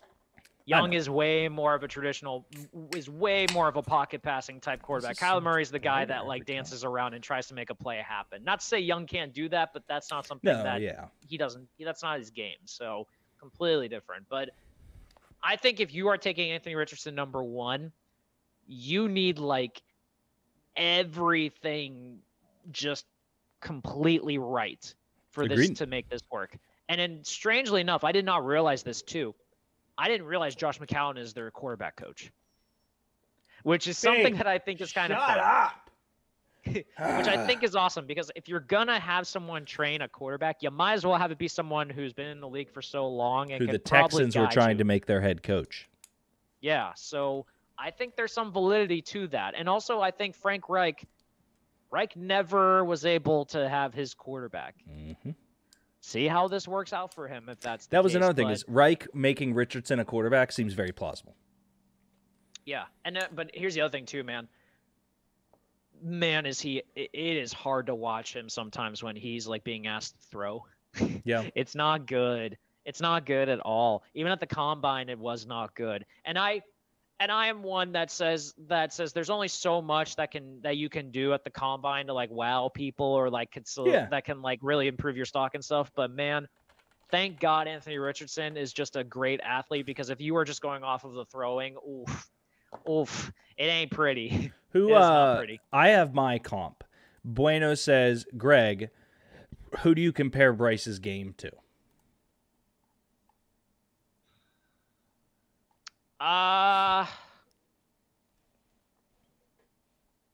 He's kind of like Drew Brees to me. Oh, you fucker. What? That was mine. It seemed obvious. Yeah. Undersized guy, but yet slinger. Given the right situation, can be an extremely accurate passer. Mm-hmm. Yeah, he plays like him on tape. But Brees was also someone that was very competitive, very hungry when he was a quarterback. Very vocal. So he had very vocal, which Bryce does not strike me as that at all. And also, Brees had the great relationship with Sean Payton to build an offense that worked well for him. Yes. Young is in that boat that like you cannot. That's something about these quarterbacks. These quarterbacks, maybe Stroud and Levis, depending on certain factors, but like none of these quarterbacks are guys that can like fit in every situation. No. You need to like build it around you to make it work properly, like Lamar Jackson, like Kyler Murray and stuff like that. Not saying it's a bad thing. It's just, it's the reality of it that you have to make it work. If I was picking one of these quarterbacks to fit into any system, it would be CJ Stroud. Then Will Levis, probably. Then Bryce, then Anthony Richardson. Yeah, I would maybe lean towards Levis slightly in that case, just for the fact that, like, I think in terms of the physical traits and measurements and the fact that I know what he is already as a quarterback, I think Will Levis is the closest to a finished product right now. Really? I think. Just based on the measurables, based on the physical traits. And I'd say Bryce because he's finished growing. I would say Levis is probably the prototypical guy that every coach would want as a quarterback, but that's where I'm leaning towards. I don't think you have to do too much with Levis to make him succeed. Yeah, agreed. All right, Greg, let's talk real quick. Speaking of noodle arms, when's Elsas doing the football throw? Yeah, what the fuck? He said he was going to do that last week. Should we remind him to? Do we have to remind him to do it while he's in Georgia? Make him like find a football field and then see if he'll throw? I'm tweeting at him. Yeah. Elsas, while you're in Georgia getting wasted with your family, please make sure to record a video of you throwing a football to see how far you can throw. A great question was just asked on 2 beers deep. When is Elsas going to throw a football? The world may never know. I've never seen Josh throw anything. Have you? Dude, Sid and I were talking about that last week. Hear me out. Okay. He can't throw a football. What do you say, 50? 45? 50, yeah, dude, it just... Dude, Greg, he can't. A baseball, a potato, and a football all on first bounce. There's no chance. Like, there's literally no chance. I don't care. Because you know why? I don't even know if I could punt it. 45 was the bet. I know that I could punt it 50 yards, 45 yards. I know for a fact I can punt farther than I can throw. And I know for a fact that when you get on a football field, a yard looks a lot further than it does in my kitchen. That's true. That's actually something I don't think about enough. Like, you watch it on TV and you think, oh, a yard's not that far. A yard is 3 feet. Bro, Peyton Manning could barely throw 30 yards. And it did not look far. And at one point I was like, oh, yeah, that was 30 yards. Like, shit, that was really far. Mm-hmm. Yeah, you don't realize it until you kind of connect the dots on that one. But, yeah, I've never seen Josh throw in anything. We never will. So I don't know how this is going to go over. Whatever. Let's talk about the Steelers signing situation. Notable signings we made. So we have Holcomb there in the middle of the field. Greg, any thoughts there? I thought it was a great signing at linebacker. They cut Miles Jack, which is fine. Yes. Thoughts on the new middle linebacker? Yeah, not just Cole Holcomb too, but Elendon Roberts as well from Miami that they got as well. So they essentially replaced both their starters at middle linebacker, which we needed to do.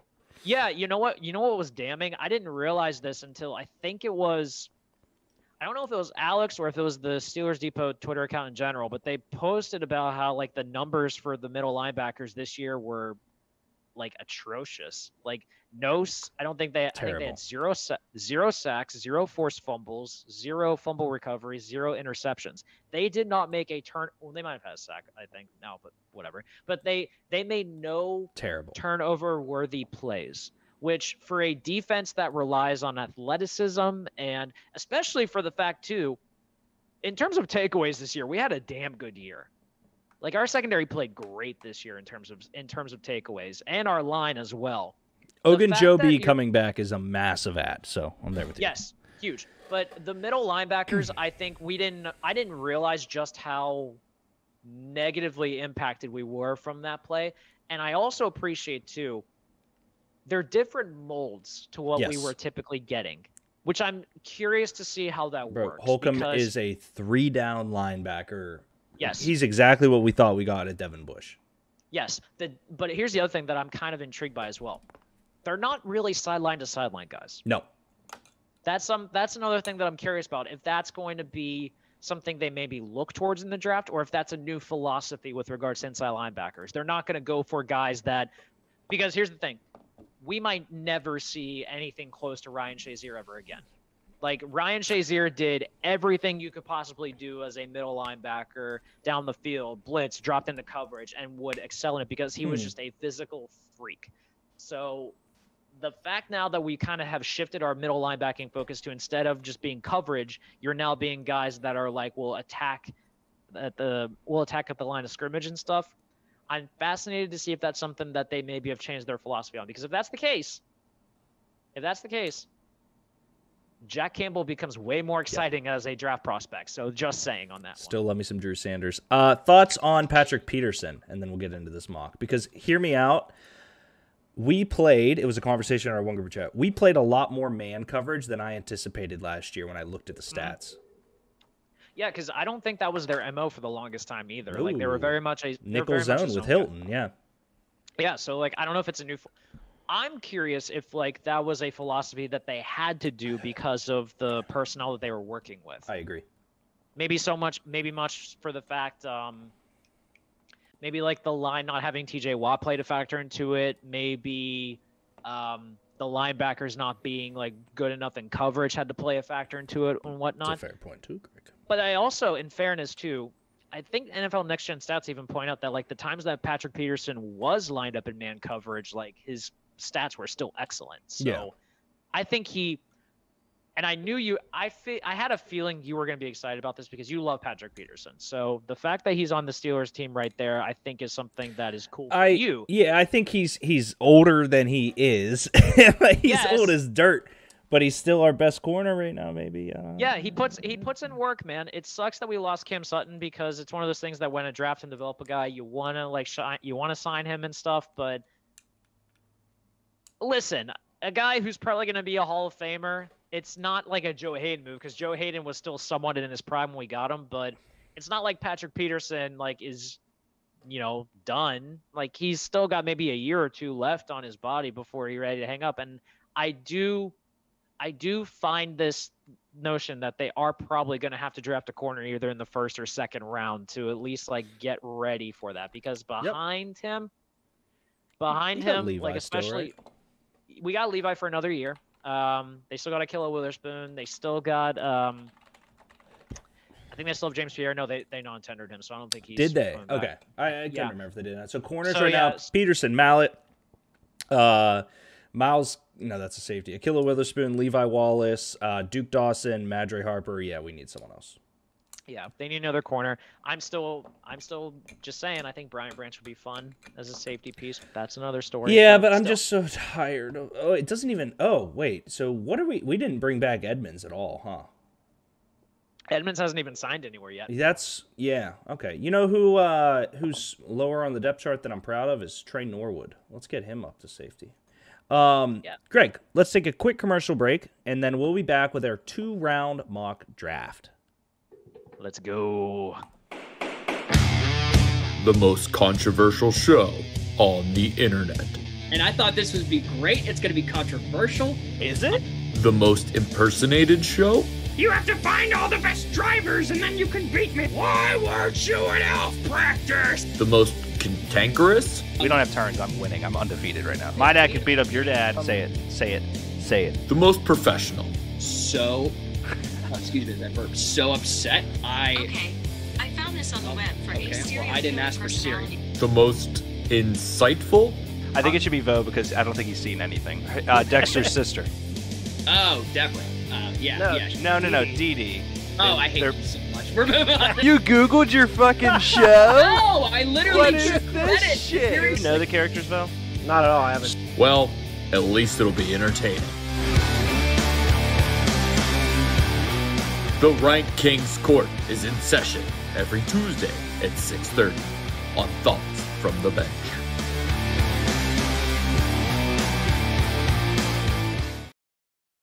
All right. KZ back. Is that good? That is very good. Devontae KZ is big back. Sid says, thoughts on Bud Dupree? If he comes back, I'd want him on cheap because I'd rather us pay Alex Highsmith out the wazoo because he's been doing well. But I think Bud didn't really stack up well in Tennessee the way they wanted. Greg, thoughts? Well, they got him on his second contract, which is usually the big one. Off the year where he was a mean MFer. Yeah, and there was definitely talk like in Pittsburgh that a lot of it, and you could say Highsmith was probably credited with this as well, was partially due for the fact that he was playing opposite TJ Watt. Although Highsmith put up numbers like when Watt was hurt. Do you think you could get a sack opposite TJ Watt? One sack. One sack in a 17-game season? Yeah. Here's my thing. I don't think they'd block you. So I think you got a good shot. I don't think they'd block me either. I got gout. I can't do shit. Yeah, you'd be hopping on one leg, actually. Yeah, facts. I don't know. I could probably do a speed rush. I might be able to go underneath an offensive tackle to be able to go for it. I want to see your swim moves. It's just crawling under his leg. Yeah, it's not even like trying to bat at it. It's just literally like whoosh, going under your leg and shit. Yeah. Greg, do you want the first pick or the second pick? We're going to alternate, guys. This is a 2-round mock draft. 2-round mock draft. First or second pick, Greg? I'm gonna go second. Okay. I'm gonna challenge myself with the Texans on this one. Yeah. So here we go, guys. Greg, are we drafting what we would do or what we think will happen? It's very early in the process still. I think we can do what we would do. Yeah, let's do what we would do. All right. I am getting Mook Show notification now. All right, I'm on the clock, Greg. I'm the Carolina Panthers. I just traded a bag. Not only did I trade a bag to get the first overall pick, I also signed a lot of guys. I signed Miles Sanders, who I'm very excited about. I think, we moved away a wide receiver, so I might go wide receiver here. It's crazy. Now, if I'm the Carolina Panthers, I'm not going Richardson because as much as I think Frank Reich is great there, I don't trust. And didn't the Panthers just sign a quarterback? Who did they just sign at quarterback? God damn it. Can't remember. It's somebody that's like a solid backup. It's not Gardner. Gardner signed with the Colts. Andy Dalton.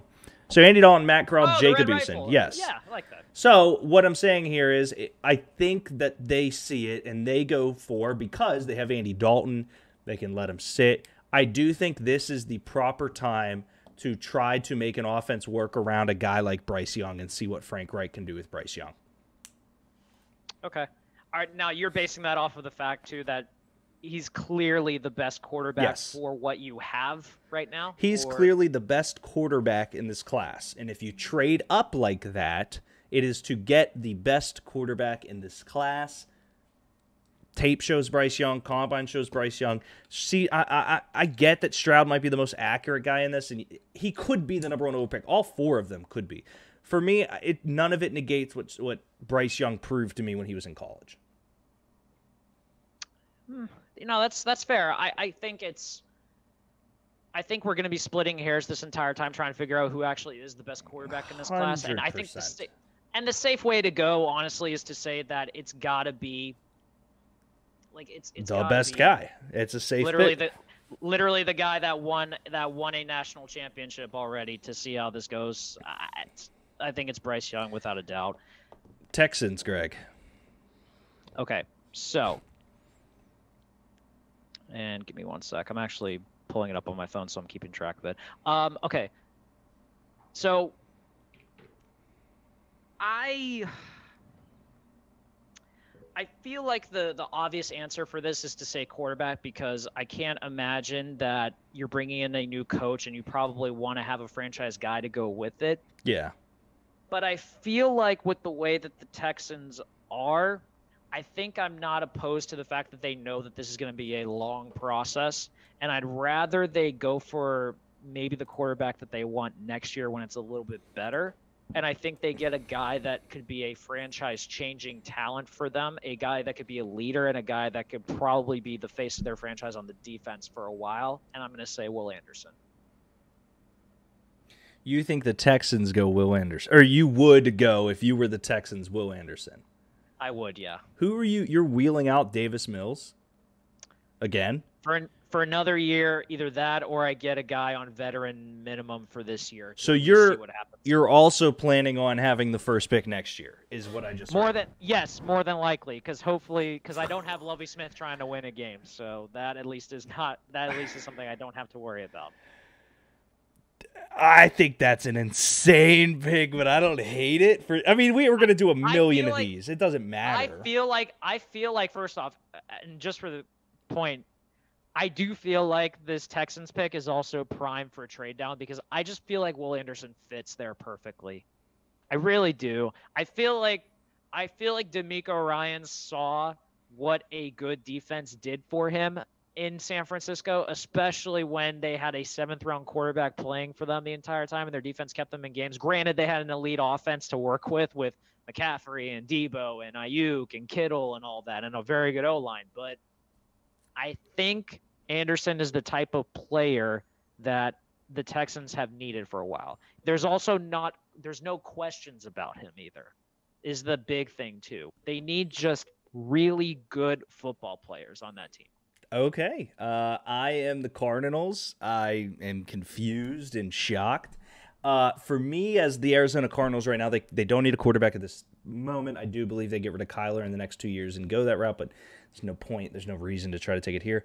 I would have gone Will Anderson easily. Now comes into an interesting conversation because for me, Greg, I have no issue currently right now taking Jalen Carter for the Cardinals. I'm going to. I think it's all going to be fine is kind of my POV on it. I do think, though, however, when we get closer to draft time, we're having conversations with Carter around the 9, 10, 11 spot, too. And I would be floored if the Cardinals are drafting at 3 on draft night. Yeah, remember that talk I had about the combine and how workouts can, only have to do so many wonders for you. But yeah. that Carter workout this week was bad. Yes. I don't remember if it was Dre or Ping who brought it up, but there is logic to be said about the fact that he's dealing with a lot right now, and it probably affected him. Sure, I can understand that, but also damn, yeah, I don't accept that. I can't. I can't for a guy that's been in Georgia for as long as he has, who has the clout about him and stuff. You've been the best in your class for 2 years. You go to Georgia, a top 3 program, no matter the year, top 1 right now, and you're telling me you have to sit out your pro day for cramps? Yeah, you're not in shape. You're overweight. You can't do your basic drills that you probably do in practice. I agree.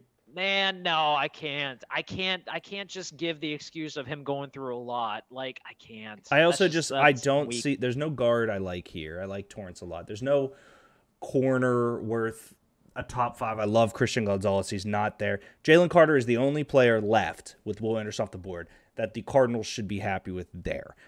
You are up, my good sir, to the team that just signed Gardner Minshew today, the Colts. Over under 3.5 starts this year for Gardner Minshew. Over? Okay. Yeah. I think he's the starter. Yeah, so I have my pick of quarterbacks at this case right here. And I do agree with you. When the tape is good, it's really good. He played great against Georgia. The talent is there. I'm going to go CJ Stroud. I do like Stroud. I think I'm not crazy about the weapons that he's working with the Colts, but they do have a very good running game. So that should at least help him to that degree. And I think in terms of between him and Levis, it's very close, but I think Stroud is just a little bit better of a player. Yeah, that's fair. I think Stroud of the Colts was my feeling gut selection way back when. Mm-hmm. I think it's a great pick. I think it's the correct pick. I'm up for the Seattle Seahawks here, Greg. I don't see them. The tough thing is I could see them taking Richardson and walking away and going, okay, we just paid Geno a 3-year hefty contract. We're getting the guy for next, but we also didn't get anyone in the first round yet to help. That's true. They do have 2 first-round picks, so that's working for them. The other side of it, though, is you go Anthony Richardson here. You go whatever route. What kept Pete Carroll awake last year? Their lack of pressure up front. Mm-hmm. This division, for the first time in its existence, is winnable. We don't know what the 49ers are doing at quarterback. We don't know what's going to happen in LA if Matt Stafford can even play. We don't know what's going to happen in Arizona. For me, you don't win 4+ games, then you're over, and go sign a quarterback the next year. I get that you might not, but hey, guess what, Greg? If they suck, and they really do suck, next year's class, as we've said a lot, is better. Give me the guy they're extremely tied to. I think the Travon Walker of this class that is rising upwards, Tyree Wilson out of Texas Tech, freak athlete, a guy up front, someone that you know, like, hey, he might not. Like, for me, Myles Murphy's safe. Tyree Wilson's the guy that's going to jump off boards. Yep. Tyree Wilson fits the MO of like defenders they look for, just freak athletes in general. I will say I don't think Jalen Carter gets past 5 if Seattle's here and Jalen Carter's available. No, Jalen Carter will definitely go to a team that has multiple first-round picks because they want to hedge their bets. Yep. Like they would absolutely like take a chance on him because they know they have another pick coming up that won't necessarily. If he falls to hurt 10 them. at Eagles, they're going to shit themselves. Oh God, that defensive line is going to be who better terrifying to learn from than Fletcher Cox? But anyways, you're Right. up for your team, Greg, which is why I now know you picked that pick. You got the Lions at 6. Yeah, so I'm in kind of the same struggle as you. Like, I could take Anthony Richardson because I still am not the biggest Jared Goff fan, and his contract is absurd, to say the least. Yeah. So that's a thought that's going in my head. But I also look at the rest of this team, and they are ready to make a run in the North because Packers are going to be a mess. Yep. Bears are rebuilding. The Vikings defense is still atrocious, even though they probably still could turn a corner this year, perhaps. But I'm looking at options that are going to help this team win now. I look at that secondary. They just got Cam Sutton, but I think adding a skilled player that could be versatile and could do wonders for that team would be huge. And it's going to be I don't think it's going to be who you're expecting. And it's going to be a guy that I talked about earlier. I'm going to go Brian Branch. At 6. At 6, yeah. You know I got to scroll to find him, right? He's at 20. So. Why a safety here? Out of curiosity.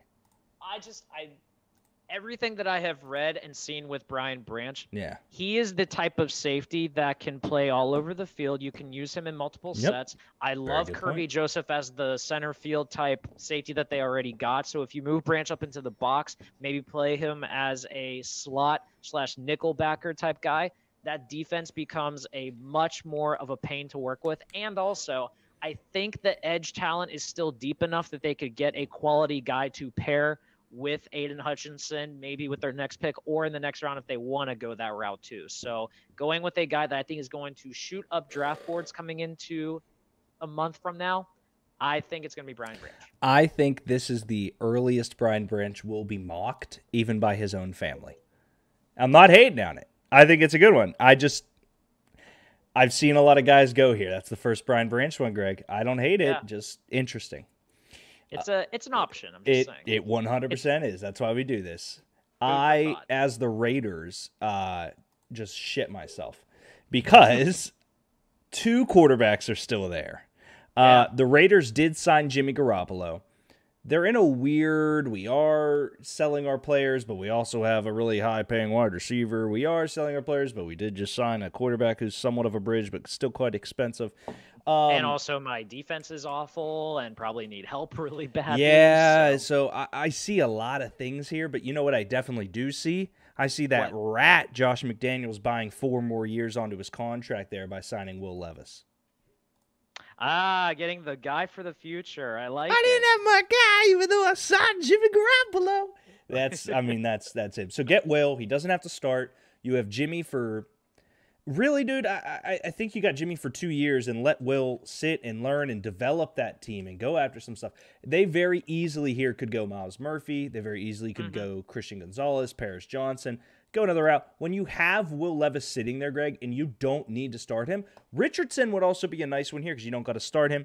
I personally believe the Raiders, the way they operate, they want the big howitzer arm.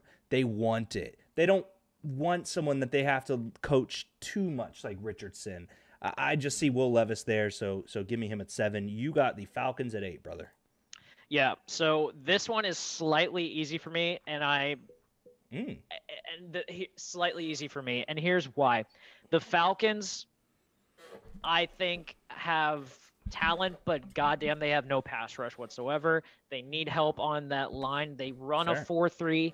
I think that they are going to go with the guy that blew up the combine and a guy that I love because I watched him at Pitt, Kalijah Kancey. Now, they have not updated this board in a while, I think. He is 44th. Yeah, he's 44. So, but I believe that he is also going to be a riser coming up soon, and I give Kalijah Kancey 8 overall. I'm I'm the Chicago Bears. These picks are throwing you off so bad. I love it.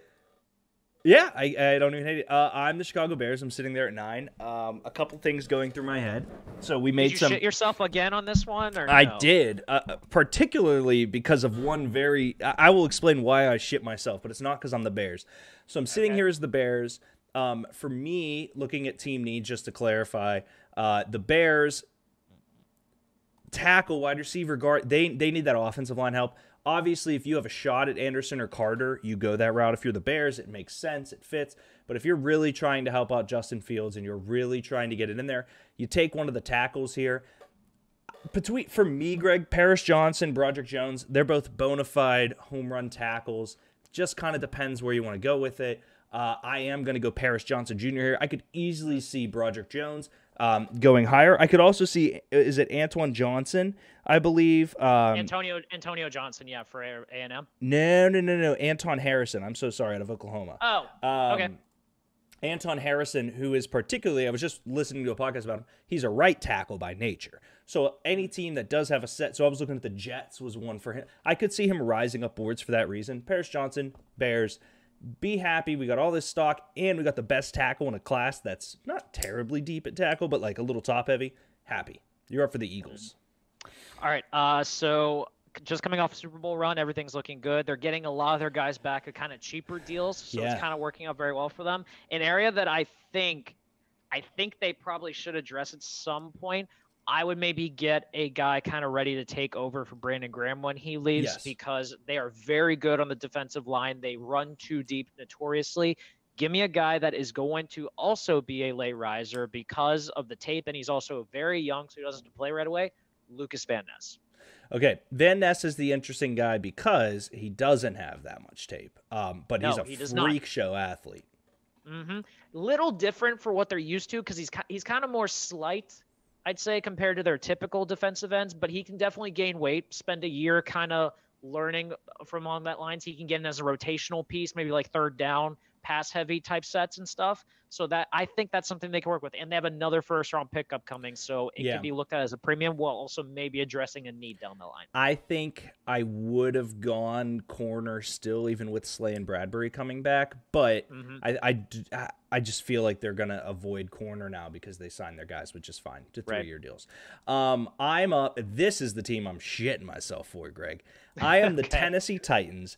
I stood true at 11. This feels like when the Patriots got Mac Jones, which was like, okay, we're going to take him without moving. Give me Anthony Richardson to the Tennessee Titans. I cannot think of a better situation for the Titans than to be able to get Richardson, run with Tannehill for one more year, and then come out next year, Greg, and genuinely go, Malik, you were a third-round guy. Richardson, you're a first-round guy. Battle it out in camp. Let's see what happens. Tannehill's going to be their guy this year.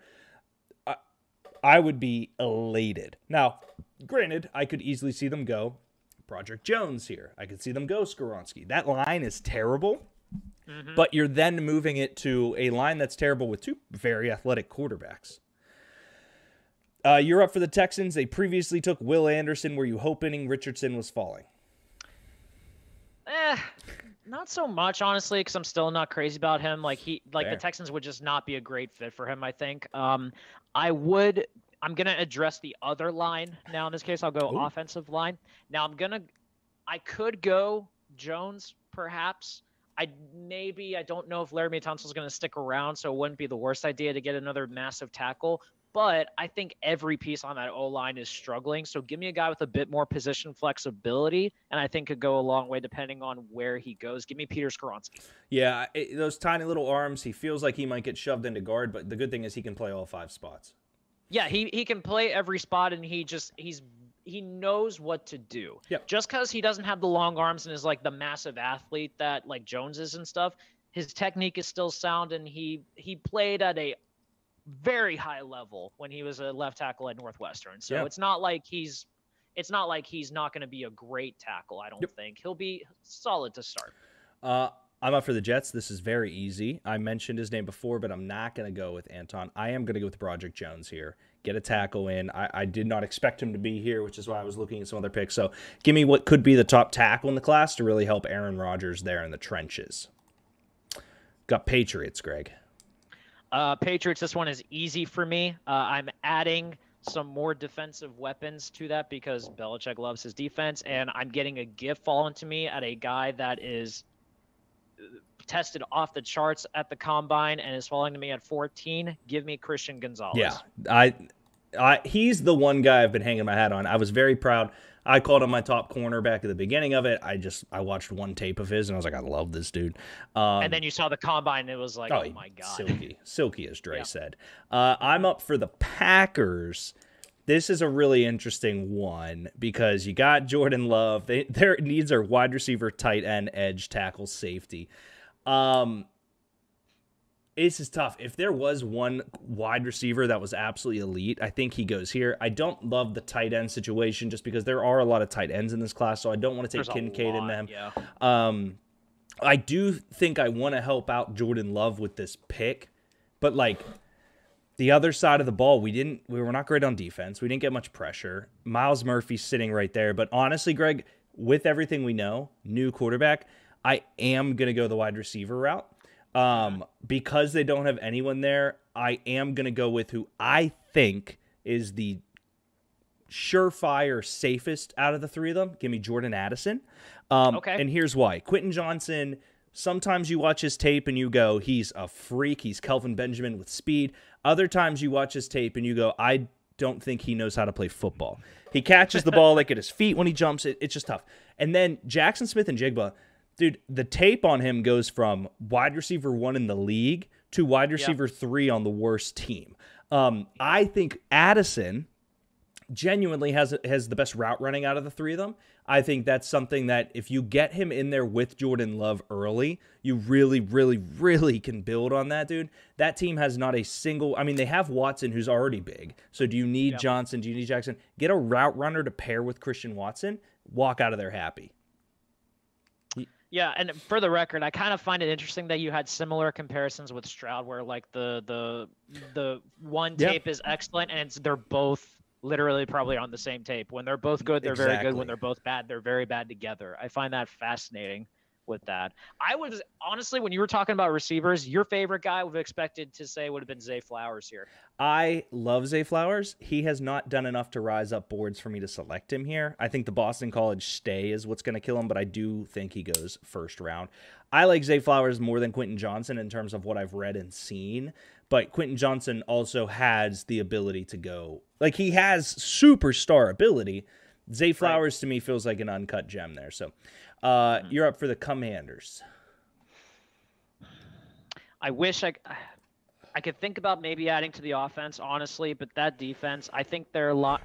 Not having Chase Young really kind of screwed them this year, I would say. So I'm going to add to that secondary, get some more pieces back there. And I'm going to lean towards Devin Witherspoon. Oh, you fucker. That was who I wanted for the Steelers. I really like Devin Witherspoon. There's going to be knocks on him because he didn't test or anything like that, but everything you see on tape with him is just he is so good at what he does with as great a corner, numbers in college. Yes, absolutely excellent. I feel like I don't think he is the physical specimen Christian Gonzalez is, but I think he knows how to play the position, which is something that which is you need, especially in the NFL. So I think Witherspoon's the way to go. Yeah, that sucks. I wanted Witherspoon. I thought you were going to go another guy here. As far as tackle goes, I could, Jones, Harrison, Wright. I think they all feel like guys that the Steelers could go after, but I'm not doing that. I think we've handled the line fairly well. I think we've gone after some free agents. The line classes, we can get a good one at that 32nd pick, so going to sit there. Not going to go edge. I like what we have. Not going to go wide receiver. Defensive tackle was an interesting one. If Cansey's here, I would love that pick. I'm not sold on Brisset yet. I've come around on Brisset a bit. Okay. Honestly, I mean, his sister died. A lot of stuff happened not even just the story, but like I would say injuries probably caught up with him a lot, and he tested very well. Like I could tell Tomlin likes him. Like they're at Clemson's pro day and stuff. He's watching like his workouts pretty intently and stuff. Like I think he likes. I just don't think he's a nose tackle, which is really what we need. He feels like he'd be more the Cam Hayward than the Larry Ogunjobi in our defense. And I personally, Greg, I'm holding out that DeMarvin Leal is the next guy on that line. Now, if he plays inside or outside, whatever. Anyways, long story short, I know we're talking about forever. The prodigal son returns home, Joey Porter Jr. for the Pittsburgh Steelers. I think as we get closer, Brisset and Joey Porter Jr. are going to be like the ones that I think most fans probably want. Yeah. I think that's probably fair to say. The knock on Porter is that he's very grabby and stuff like that. But I think, again, because they got Peterson, I think they can kind of ease him into a starting role down the line with that. They don't need him to like put up numbers right away necessarily. I agree. I don't want Ringo here. I don't want Cam Smith, but I would not be shocked either if we go Clark Phillips for the ability to play a little nickel. I wouldn't be shocked at Deontay Banks either. I think he's been testing very well. Tomlin loves his Maryland guys. He does. Greg, you're up for the Lions. The Lions previously selected Brian Branch out of safety there, out of Alabama. You are up now for them again. This one's easy for me. He's falling a little bit because he's been injured, so he hasn't been able to test. Agreed. Give me another guy to pair on that defensive line with Aiden Hutchinson, and give me Miles Murphy. They would, if they walked out with those two guys, Greg, there would be an absolute parade in Detroit. Mm-hmm. Yeah, they somehow tripped their way into having an elite level offense, but still need to work on the defense. So they stumbled backwards into an elite offense. Yeah. Although the not getting Jamal Williams, I think, is going to hurt them in the long run, honestly. But that's another story. Fair. I am currently up for the Tampa Bay Buccaneers. They recently signed Baker Mayfield, so they're sitting pretty. Call me crazy, Greg. This is where Bijan goes. Bijan Robinson to the Bucs. Ooh, okay. So they currently have Vaughn. They have Chase Edmonds. They let go of playoff Lenny's gone. They've been kicking the tires on Zeke. But Greg, if you want Baker Mayfield to succeed, Bijan Robinson is going to feast in that division. Mm-hmm. Even if it's Kyle Trask back there or something like that. Like, yeah, that's the more I think about it, the more that is actually a perfect scenario. And I am hearing Jerry Jones right now on his yacht, like throwing everything he can possibly have at that. Should have moved up, Jerry. You could tell. I just have I feel like Bijan Robinson to the Cowboys is like the apple of his eye. Oh, yeah. Right there. Of course. Yeah. Him and Tony Pollard there. The God. Seattle Seahawks took Tyree Wilson edge. You are up for them at 20. I do like Tyree Wilson there. That's an athlete that they love, and I think I'm gonna keep with that athlete mojo that they kind of like with their type of offense, or not offense, but with their defense. Mm-hmm. I'm gonna get an athletic linebacker to play down there. Might need a little bit tweaking to kind of get adjusted, but give me Trenton Simpson. Yeah, Simpson versus Sanders is going to be the interesting one for me, but that's a good pick. I think they both tested very well. Sanders has definitely shown the capability of being an off-ball linebacker and stuff, but I think Simpson is essentially the type of guy that everyone was drafting very high because they wanted to figure out how to play in their defense. But I think now the NFL has adjusted a bit better with that. And I mean, the Seahawks were, I think, the ones that started that perfectly. Like Cam Chancellor was a linebacker that they moved to safety, and he became a stud. So fair. I think they know what they're doing. I am up, Greg, for the Chargers. Did you see Nasir Adderley retired? I did. I was so upset by that because he's only been in the league for what, 4 years? Yeah. So Wow. what I'm getting to, if Brian Branch is available here, I would not be surprised if that's the pick. For me, still got Derwin James. Love Derwin James. 100%. Yeah. Love their secondary. But the Chargers, for me, they have a decent line. Running back situation, I could see them maybe kicking the tires on Bijan with Spiller, but with Austin Eckler trying somewhere out. Could see tight end here, but I'm not floored on it. But this is a situation where you have Keenan Allen getting older, Mike Williams consistently hurt. I think this is a very, very comfortable landing spot for one of these two receivers. This is where, though, I'm going to make the statement and go Zay Flowers. Wow. Okay. I thought for sure this would be the JSN spot, but so all right. I like JSN here for the route running ability. I like Quentin Johnson because he mirrors Mike. If you're going to take a receiver that steps in and learns from Keenan, Zay Flowers' tape is great. That's fair. Yeah, even like at Boston College with Phil Dracovic throwing him the football, man, he was excellent. So. Phil Dracovic catching absolute darts from us on a mock. Greg, there's a chance we might just keep this to one because that took a long time for us to get to the first round. So that's the problem because we start talking about other stuff. And we'll just keep it to one round. Yeah, all right, that's fair. You got the Ravens, good man. Yeah, I'm up for the Ravens. Secondary took a bit of a hit, but I mean. They have Kyle Hamilton, so they're going to be fine.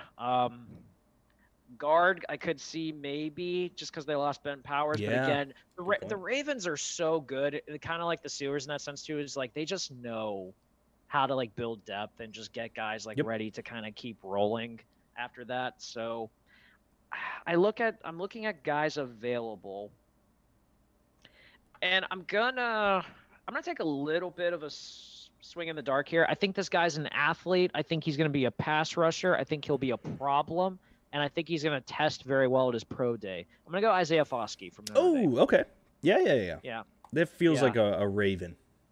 Notre Dame, Hamilton, Stanley. They got Yeah, he might be. Yeah, you know what it is now that Ozzie Newsome's not the GM. Maybe it's a Notre Dame bias. They're going to develop towards that. So we'll see. But yeah, I think Foskey in a 3-4 defense, what they run, I think could be very dangerous. Agreed. For them. So, yeah. There's two players I really, really like here for the Vikings. Okay. One of them, the one I'm not going to go with, Greg, is your boy Deonte Banks from Maryland. Okay. I think they do need corner help. Cam's here, Keely's here, Clark's here, Deontay, Emmanuel Forbes. But with all these names, I think they could get someone in the second and be very happy. So I am going to land Justin Jefferson some help. This is where Jackson Smith and Jigba goes. All right. I was actually hoping to get him with my next pick. But yeah, now that Thielen isn't there anymore, like Justin Jefferson desperately needs he needs some young help. Mm-hmm. Even with Hawk there. So, yeah, you're up for the Jaguars now. Yeah, this one sucks because I really want to get another receiver for Trevor Lawrence. Like, I like Calvin Ridley. He's going to be a little bit – Christian Kirk, Zay Flowers. You just hate them all? No. Well, Zay Flowers you already took, so he's not – No, I'm sorry. There. No, Zay Jones. Yeah, they don't have like a – he doesn't have a guy, like I feel like the guy that he was like targeting a lot last year ended up being Evan Ingram. Yeah, it was. And Ingram got paid because of it. So good on him. Not trying to knock him or anything. So I was hoping for JSN because I like him way more than Quentin Johnson, but I'm gonna say if I'm gonna I'll add Johnson here because I think he's a speed dynamic that they desperately need. I think it's a great pick. He's a guy.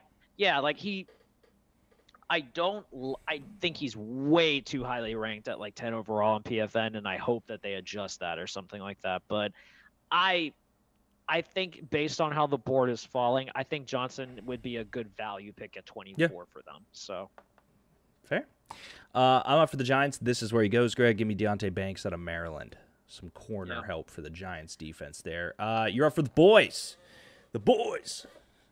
Here's what I'll say. We'll go to pick 32 so we get the Steelers, and then we'll be happy.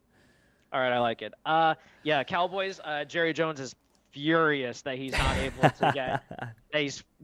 to get his boy Bijan Robinson here. So, quite simply, I look at the board and how it's falling, and honestly, this would be a fun one. They're losing Noah Schultz, so they might as well get some tight end help right here. I like it. And I think, and here's the thing.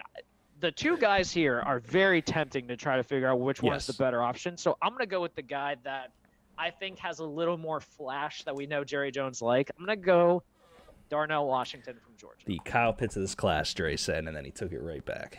Yes, thank God for that. Brock So Bowers, good. way more. Eagles are signing Greedy Williams.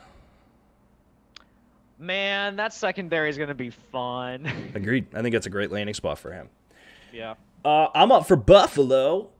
Their current needs are safety, guard, running back, cornerback, wide receiver. I would love nothing more, Greg, than to sit here and take Jahmyr Gibbs. But I am going to go with a guy that I think Buffalo themselves would love, a guy that instantly steps in for Cody, who just signed with the Bengals, I believe. Give me Osiris Torrance for the Bills. Ooh, like that a lot. Even though they're not a run-heavy team, so I'm curious how he's going to do from a pass-blocking perspective. Totally fair, but he's absolutely the best interior guy, him or Skoronski, depending on what you look at. And I get it totally with you, but also their run has sucked, so get James Cook a little help there. You got Bengals. Is it back-to-back tight ends, Greg? Yeah, it's back-to-back tight ends. Yeah, they just lost Hayden Hurst. Yeah, they lost Hayden Hurst, thank you. So, yeah, they don't really have anyone to work with. I'm curious who you take here. It's a deep tight end class, but this is a guy that still coming into the year was a top 5 overall talent. Like, I think there's something – I think he's getting knocked down a lot just because no one's going to take a tight end that high. So, give me Michael Mayer. Yeah, the Dalton Kincaid, Michael Mayer things feel like a better comp than Darnell just because Darnell's like 6'8". So, I think that's a great pick. Yeah, I'm surprised Dalton Kincaid is getting so much love out of nowhere. I think it's just because Utah had a great year. Yeah, that's why he's starting to get a lot of attention and all that. But like, yeah, coming into this year, Michael Mayer was looked at as was a great tight end pick. I think it's just because Notre Dame struggled most of the year that's why he might be getting knocked down a bit on boards. But no, I think Mayer is a great selection in the first round. I am stuck between two guys. A Georgia guy and a Clemson guy for the Saints. Okay. I'm going to go for the higher-ranked guy right now and take Brian Brisset. I really wanted to take Nolan Smith here. Honestly, Brisset's the better way to go just for the fact that they did lose so much from their defensive line in free agency. He feels like a Saint with Hendrickson like starting there, Jordan Cameron Jordan. Yeah, no, Brian Brisset with the Saints would be good. Yeah. Go. And I'm still curious with Nolan Smith if whoever drafts him thinks he's better as a 3-4 outside linebacker than a 4-3 end. Fair. He's fast as all hell. The Eagles are up, and you took Luca Van Ness for them before. Buddy. Yes, Luke Van Ness. Luca Lukes. Okay, so they got their edge guy. So now I'm kind of. This one would be a real kick in the nuts, honestly, but I think this would be fun. We know they drafted Landon Dickerson to be the eventual heir apparent, and I think they have other guys too that could fill that role, but the Eagles are so good at drafting trench guys. I'm going to put the center in here. Give me John Michael Schmitz. Dude, so there's two reasons I hate it. One, because fuck you. I want him. Two, the other reason I hate that is because Cam Jurgens was hand-selected to be the next center for Kelsey. Yeah. And because here's the thing, I got in a fight with a Philly fan where I said, well, no, Landon Dickerson would just slide in. And they're like, no, Kelsey picked Cam Jurgens to be the next guy. And I was like, okay, like Landon Dickerson's still your best center. Regardless, I don't hate it. He centered a team that won a national championship. Like he's clearly. That's where I was at. Yeah. I don't think they go center, but here's the other thing. They could easily move Jurgens to the other guard and play Schmitz in the center, and then they just have another elite offensive line. So I think it's a great pick, Greg. Yeah, so they know what they're doing with that. And yeah, Schmitz, he's a very good center. Like the tape that has been shown on him and stuff is he's a bit undersized, but he can hold his own. Yes. So it's not like he's gonna be like tossed aside or anything like that. So I think he'd be a great pick here. Then they'll figure out like who's going to be the starting center next year when Kelsey finally retires, I think. Yeah. I'm up for the Chiefs. I could see them going Smith, Ringo, Phillips, one of those corners here. I feel like you're dreaming of Zay Flowers falling. If Zay Flowers was here, I would take him. I'm stuck between a few things here, Greg, and I'm thinking about. Here's my dilemma with them. They need corner help, which is fine. But with these three guys here, you can wait. They need tackle help, which I'm leaning on. But at the other side of it, they lost Juju. Mm-hmm. They have Kadarius Toney, and that's kind of it at wide receiver. Sky Moore's there, but he didn't do jack shit. Give me a guy, for the sake of today, that can blow the fucking top off a team. Give me Jalen Hyatt. Okay. I feel good about that. I feel like that's another burner for Mahomes to go off on, and that extends Kelsey's career. I like it. So that would be a fun addition for them. The Pittsburgh Steelers have taken Joey Porter. Who's the last pick, Greg? Well, they clearly don't need any of the corners that are still available on this board. That would be AWOL if they took Smith or Ringo. If they took multiple corners, right. Yeah. I think Dre might have a connection in that case. I still think they need receiver help because I'm sorry, I'm not going into the year with Deontay Johnson, George Pickens, and Calvin Austin as my top three. They need more. I don't see anyone here that I would probably take with that pick, though. So okay, yeah, you scared the shit out of me. Sorry. Linebacker depth would be nice because I think that they do need it. I'm really upset how bad of a pro day Siaki Ika had because that's not going to be a pick I'm going to lean towards now. So kind of just going over the board, I think Trevon Dexter would be a great pick here, but give me a guy that I think Tomlin really likes and wowed at the combine and is a guy that could probably be in a pinch needed as a swing tackle to start and eventually be a starter. Give me DeWan Jones. I was curious if it was DeWan Jones or Darnell Wright. Those are the two names I had pegged for you. Yeah, Jones is Jones is definitely the tackle. Wright's the guy that I think they are going to convert to a guard if they are looking for it, but I think the way if they're going based off of pure talent and pure athleticism, I think it's DeWan Jones. Greg, another wonderful episode of Two Beers Deep, my friend. Another lovely episode of just me and you, while our producer that we brought back 2 months ago already asked for vacation. Like, no. The fuck? Like, what the hell did he do to deserve it? Nothing. We don't take vacations here. Jeez. Just 1 month in our entire history. Ladies and gentlemen, you can catch us on YouTube, Instagram, everywhere you can find podcasts. Listen to the audio version. And we'll see you next week. It'll just be Greg and I again next week, so we'll do the same type of stuff. Seriously, again, 2 weeks in a row that he gets time off. This is some bullshit, if you ask me. Ladies and gentlemen, this has been Two Beers Deep. We love and appreciate you, and we'll see you next time. Bye, guys.